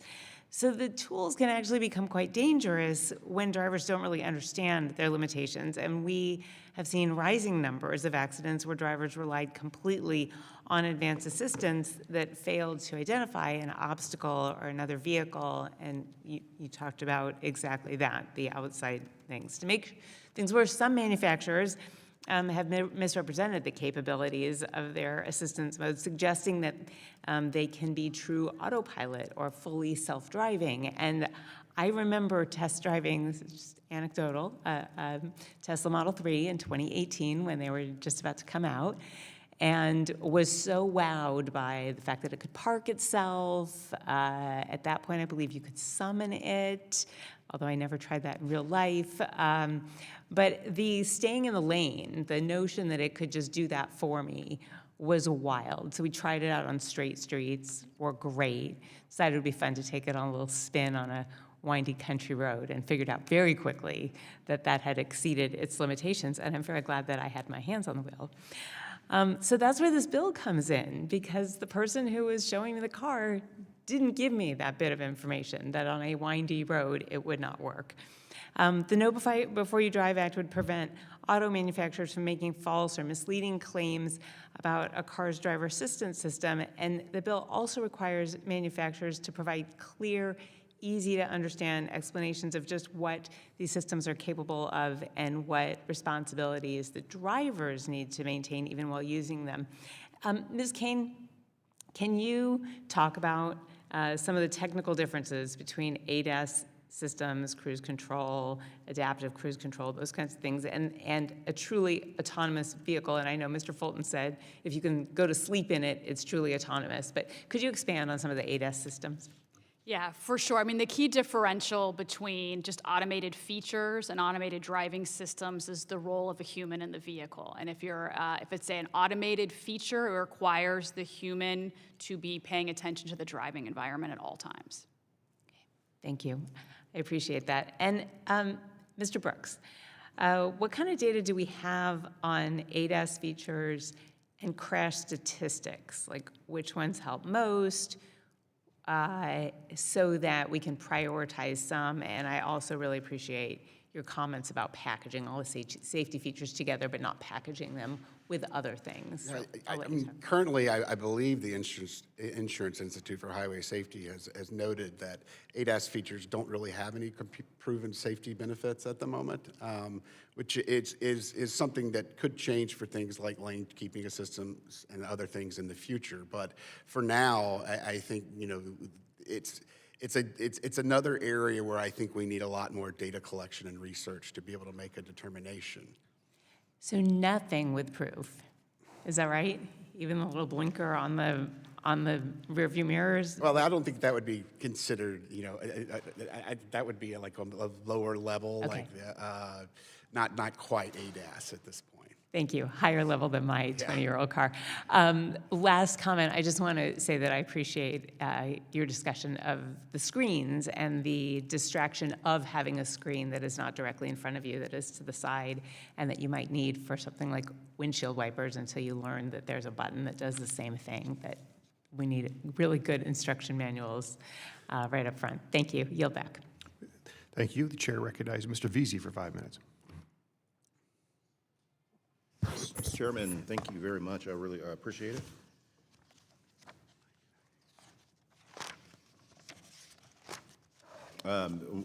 Today, I know that we aren't just discussing car safety, we're discussing the global technology race. The automotive industry is a cornerstone of the American economy, supporting over 10 million jobs and representing 5% of the GDP. But now we're at a crossroads. And while U.S. vehicle production has dropped since 2004, China has seen a 297% increase, and they are moving with incredible speed to dominate the global market in electric and automated technologies. I believe the U.S. must lead in this race, but winning doesn't mean just moving the fastest, it means also moving the smartest. I do believe that the U.S. asserting ourselves in a dominant way in these technologies is the only way to ensure that the future of transportation is inclusive. If we lead the world in AV and safety innovations, we, not our competitors, get to set the standards for quality, safety, and accessibility. Winning this race means expanding access to all communities. As Mr. Brooks rightly points out in his testimony, federal oversight is not a barrier to innovation, it's the foundation for it. By creating clear rules and minimum performance standards, we provide the baseline that both manufacturers and consumers need to move forward with confidence. Mr. Brooks, China is aggressively pursuing leadership in automated vehicle tech. Some say regulation slows us down, but doesn't the absence of clear federal safety standards make us more vulnerable to being leapfrogged by foreign competitors who are operating under a more unified national strategy? I believe so. I think we need something more than, what's in the current version of the Self-Drive Act, which is just manufacturers developing safety cases. We need some clarity around all sorts of automation, first of all. I don't believe that, obviously there's significant difference between a level 2 Tesla and a level 4 Waymo, but there are a lot of confusion in the public about what is the difference. And if you don't have confidence in, a car that can drive itself 10 to 100 miles without people touching the steering wheel, which is what many people do in Teslas, and people hear that automation is killing people in Teslas, then they don't really know the difference between the automated vehicle at level 2 versus an automated vehicle that's fully automated, where they don't have to continue to monitor the vehicle. So that's important. Yeah. Ms. Kane mentioned that AVs can expand transportation for people with disabilities. Mr. Brooks, I wanted to ask you, how can Congress provide the baseline of public trust needed to get these vehicles into underserved communities that currently lack reliable transit options? I think the best way to do that is to get federal standards on the books that can make sure that once these vehicles are deployed, that they're actually serving disabled communities, and making sure that that's not just, part of the hype or the aspirationalism that goes along with pushing for the introduction of autonomous vehicles. Yeah. I also want to ask, there's been some discussion on how we can modernize the NCAP. I'd like your input on on the matter so that the NCAP better rewards companies that are winning the race on pedestrian detection and impairment tech. Yeah, we need NHTSA to effectively rate crash prevention features in vehicles. At the moment, they're giving out checking a box if you have it installed in the vehicle, but they're not discriminating between the performance of each of these systems. And so ultimately, NHTSA needs to be testing these systems to discriminate between which ones work the best, which ones aren't working so great, to incentivize the manufacturers that aren't doing so well to up their efforts in those areas. Yeah, no, absolutely. Thank you, Mr. Chairman. I yield back. Thank you. The chair recognizes Mr. Latta for 5 minutes. Well, thank you, Mr. Chairman, and thank you very much for holding this important hearing on vehicle safety, and I also appreciate the opportunity to weigh in today. I start by acknowledging that the preemption provision in our discussion draft, self-drive, does look different than previous versions. If there is one thing certain, the gentlelady from Michigan's 6th District and I are working to get this legislation completed, and we believe that this new structure provides the most nimble and narrowly targeted way of doing so. Let me be very clear. We have no intention of upsetting current state and local laws related to issues that are well within state and local purview, such as traffic, franchises, titling, and licensing.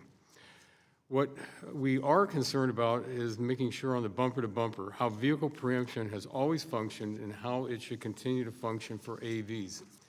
Mr. Fulton, will you explain why the federal preemption provision is necessary and how its intersection with safety case provision will foster the development of AVs here in the United States? Thank you for the question, Congressman, and thank you for your continued leadership on this issue. As I mentioned before, you and Congresswoman Dingell were right a decade ago. You're right today, and I hope you'll continue to be right long into the future on these questions. As we look at the development of safety cases, we're looking at the processes for setting up claims for how you were safely operating within the design of the domain in which the vehicle is operating, how you prove that, and the evidence that you use to prove that. Also part of this is how do you make sure that this evidence actually proves what you think you're proving? All of this comes together through a series of processes, engineering processes and rigor, to the point where it takes a significant amount of expertise to be able to put forth a safety case. It is not a quick and easy thing to do. So as we look at sending this to NHTSA, sending these safety cases to NHTSA, it takes a lot of expertise to be able to understand these things and to be able to understand all of the standards that go into it, including, for example, the safety of the intended function. To address an issue that was raised earlier, what is the system intended to do? How is it intended to do it? And is it doing that? That's something that's built in to the development of a safety case. All of these things, there are well-intentioned regulators around the country thinking, I read in the press that there's a Wild West. Nobody's out there regulating this technology. Nobody's finished the rulemaking. My God, somebody needs to do something. That is not the case. What we're seeing is not only are we looking at different approaches around the country, but there's ultimately agreement with the legislation that came from a decade ago that you championed, with the rulemakings that were started in the first Trump administration around a framework for automated vehicle safety, and in the safety case provisions that you've got in your Self-Drive Act here. There's a grand agreement among Republicans, Democrats, state and local regulators, and the Congress and the executive branch itself across multiple administrations that this is the consensus, industry-driven way to do it that is fully understandable and can be executed upon. Congressman, you're right on this question, and you'll continue to be right, and I certainly hope that Congress once again agrees with you and passes this bill with these safety case provisions. Well, thank you very much, because some have said the legislation we put forward would just leave AVs unregulated with no powerful oversight of this technology. And I've said it from the start, and I've always said this: AVs must be as safe or safer than anything on the road today. Ms. Kane, does the legislation as currently drafted do anything to upset current NHTSA oversight authorities such as recalls and other information gathering? No, it does not. On the point of safety, the United States has averaged, unfortunately, 41,000 deaths per year due to traffic accidents over the last 5 years. And according to NHTSA, when you look at the accident numbers here, 94% of the traffic accidents are caused by driver error. And those are from recognition errors, decision errors, performance errors, and non-performance errors. So, importantly, the Self-Drive Act directs the FMVSS rulemaking for ADS. We know that FMVSS takes a while, and we don't want the technology to be unregulated in the meantime. That's why we have a requirement for a safety case for the date of enactment. Mr. Fulton, in my last 34 seconds, how would the safety case structure promote AV safety? Congressman, an AV safety case structure and the structure of this bill would give a consistent approach for innovators to reach the highest bar of safety that this Congress and NHTSA can develop and set today and improve upon over time. This gives a simple, clear way to do it and clear, consistent guidance that only Congress can give innovators around the country to meet those high levels of safety. Well, thank you all for being with us today. And Mr. Chairman, I yield back the last 1 second I have. All right, thank you. The chair recognizes Mr. Auchincloss for 5 minutes. Thank you, Chair, and I appreciate the testimony from the witnesses. I've learned a lot. Mr. Brooks, I want to begin with you, sir. Appreciate your testimony today, and I want to highlight an important safety issue that impacts pedestrians, cyclists, and other road users, building off the comments from the gentleman from Texas. Under the new car assessment program, NCAP, NHTSA currently grants 4- or 5-star safety ratings to increasingly large vehicles because the program focuses only on the safety of those within a vehicle and not how those vehicles impact those around them. And we've seen a surge in pedestrian deaths. I'm not going to go over the numbers. You all know them, and it's a tragedy, particularly children. The Biden administration had proposed a crashworthiness pedestrian protection program to evaluate new model year vehicles' abilities to mitigate pedestrian injuries. But earlier this year, NHTSA announced it was delaying implementation of the program. In your testimony, sir, you noted that the Motor Vehicle Modernization Act would weaken NCAP by allowing manufacturers to submit their own test results in place of NHTSA testing. Given this surge in traffic and pedestrian deaths, can you expand on the danger that this proposal to gut NCAP poses and why NCAP must take into account the safety of all road users? Yes, and I think that's an important point you bring up about the size of modern vehicles as they grow. Not only do they produce greater, forces that are going to unfortunately injure and kill more pedestrians than smaller vehicles. That is all. The larger vehicles also contribute to less affordability. Yes, and just to put some numbers on that, over the past 30 years, the average U.S. passenger vehicle, 4 inches wider, 10 inches longer, 8 inches taller, and 1,000 pounds heavier. I think we can all kind of feel that. Like you're crossing the street and you're looking at the vehicles waiting at the red light. And you're like, my head, I'm 6'1", my head is at like the grill for a lot of these cars. And I look at my kids crossing the street, and it's just, you can see what the danger is. Sorry, continue. And that's not just a danger because of the vehicle weight. There are also, significant blind zones that are created by that. Yep.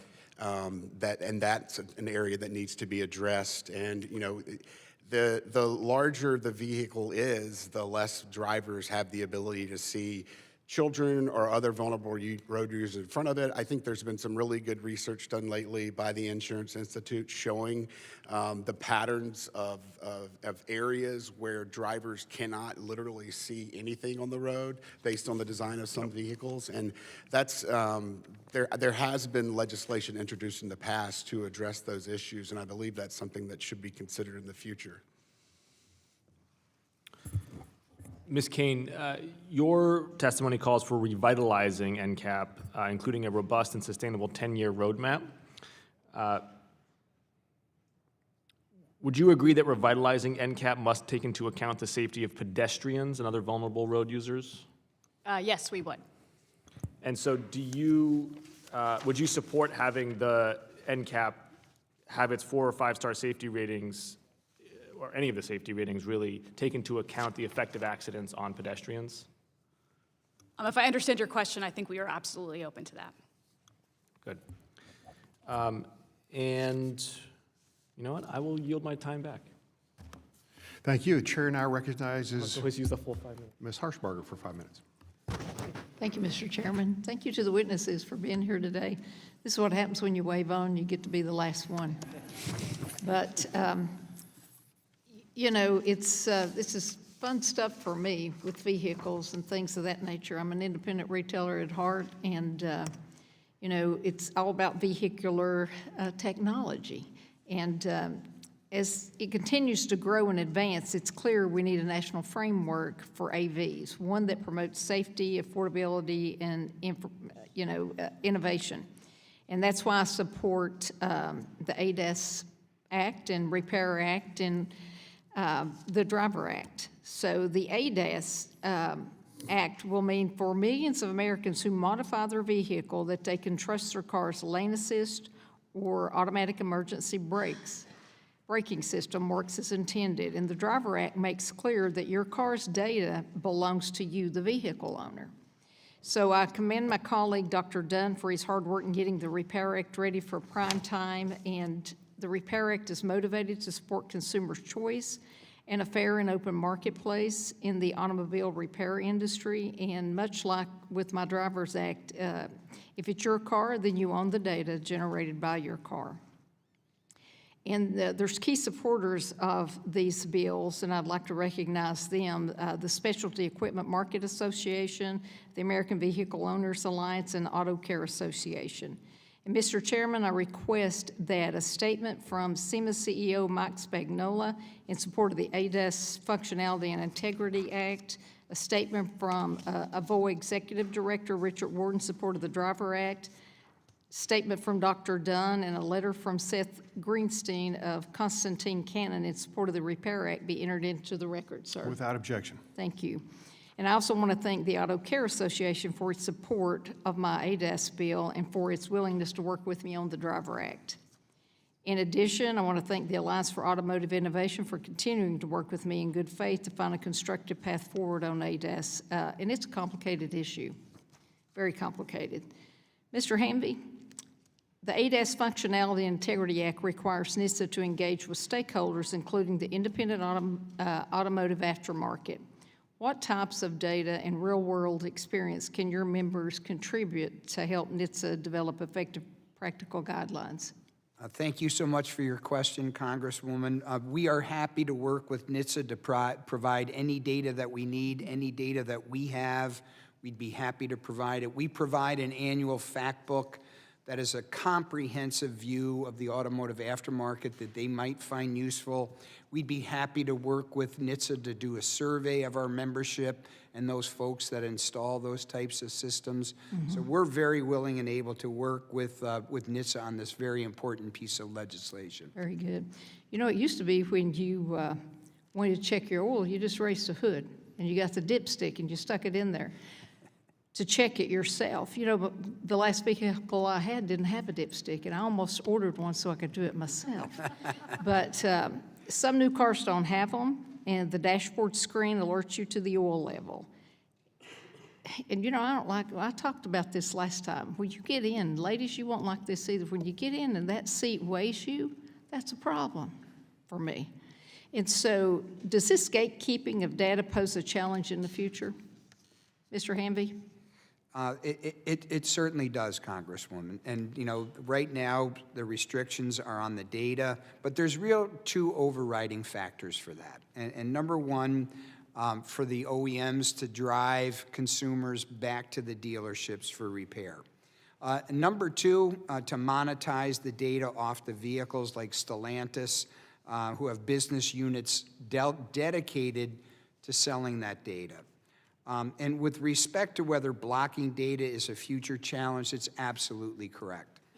The Repair Act protects consumers and their rights to affordable and accessible repair, and the Driver Act would extend those privileges and those protections for all vehicle data. So we're very in support of that. Thank you. And I've looked at a lot of different things, but if I buy a car, I buy a car, and I want the data as well. Mr. Brooks, every American relies on public fleet vehicles, whether operated by local police or fire departments or public work agencies. How could the lack of guaranteed access to vehicle data negatively affect state and local governments that manage these fleets? It prevents states from being able to track a lot of the data they need to manage their fleets appropriately. Okay. Well, I've got 4 seconds, so I guess I'll yield back, Mr. Chairman. Thank you. Chair recognizes Ms. Clark for 5 minutes.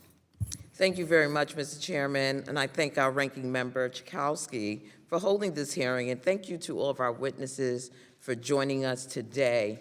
I'm going to be speaking about the Safe Streets for Everyone Act of 2026.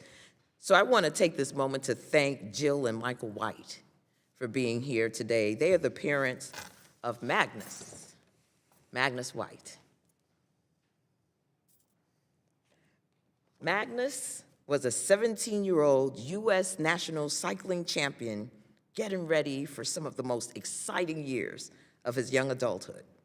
While on his final training ride before representing the United States at the Mountain Bike World Championships in the summer of 2023, a reckless driver hit and killed him on a designated bike route.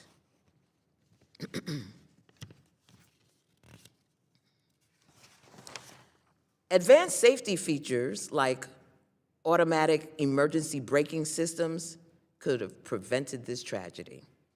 And that's why I, with Congressman Joe Neguse, plan on introducing the Magnus White and Safe Streets for Everyone Act of 2026, the discussion draft of which is included in today's hearing. The Magnus White and Safe Streets for Everyone Act would require the National Highway Traffic Safety Administration to amend the current motor vehicle standard for automated emergency braking systems to ensure these systems can detect cyclists and other vulnerable road users regardless of clothing, color, or skin tone in both day and night. While nothing can bring Magnus back, this legislation could help prevent the unnecessary death or injury to countless other pedestrians, cyclists, or any vulnerable road users. And I applaud the White family's tireless advocacy for such essential protections to ensure no other family should ever experience such a loss. The White family's nonprofit, The White Line, has collected national, state, and local crash data to help identify vulnerable road user risk. They found that from 2001 to 2023, the nationwide vulnerable road user fatality rate increased by nearly 30%. Even more alarmingly is that people of color face significantly higher fatality rates per capita. For every 100,000 fatalities, Black Americans are 2.24 times more likely and more at risk. So here's my first question. There's a disparity in road fatalities, which is why I believe it is so essential to improve the accuracy of automatic emergency braking systems in all visibility conditions and for all skin tones. Mr. Brooks, how do you believe the updated standards in the Safe Roads for Every discussion draft could improve safety and reduce the current disparities that we're seeing? I believe it would help significantly. Essentially we are at I would say a middle school level on AEB after NHTSA's last rulemaking. Cars are going to be able to detect cars at higher speeds, but they're not going to be able to detect pedestrians at higher speeds. They're not going to be able to do a lot of things that we think automatic emergency braking is ultimately capable of doing. And, and in the process, avoiding problems like algorithmic bias can be overcome, and particularly can be overcome using, as we were speaking of earlier, with new and better types of sensors. For instance, infrared sensors that sense that, that thing that's the same about all of us, which is our body temperature. And just quickly, I only have a few seconds, but how do you believe the Magnus White Safe Streets for Every Act would benefit all drivers and manufacturers? I think it would benefit drivers immensely by giving them the confidence to drive in areas where there are high pedestrian zones and that type of thing. It can be very challenging to see and notice pedestrians in heavy pedestrian environments. Very well. Mr. Chairman, I only have 6 seconds left. I'm going to yield back. Thank you. Thank you to the panelists. As you can tell, there's a lot of interest in this, and we probably could have done another full session and kept going. I know I could have, but your input is very much appreciated, and you're highly likely to get a whole slate of questions further here moving forward. So thank you for your contribution to our efforts here. We're trying to do the right thing. I ask unanimous consent that the documents on the staff document list be submitted for the record. Without objection, so ordered. Thank you again to our witnesses. Members may have additional written questions. I'll remind members they have 10 business days to submit questions for the record. I ask witnesses to respond to the questions promptly. Members should submit their questions by the close of business January 28th without objection. The subcommittee is adjourned.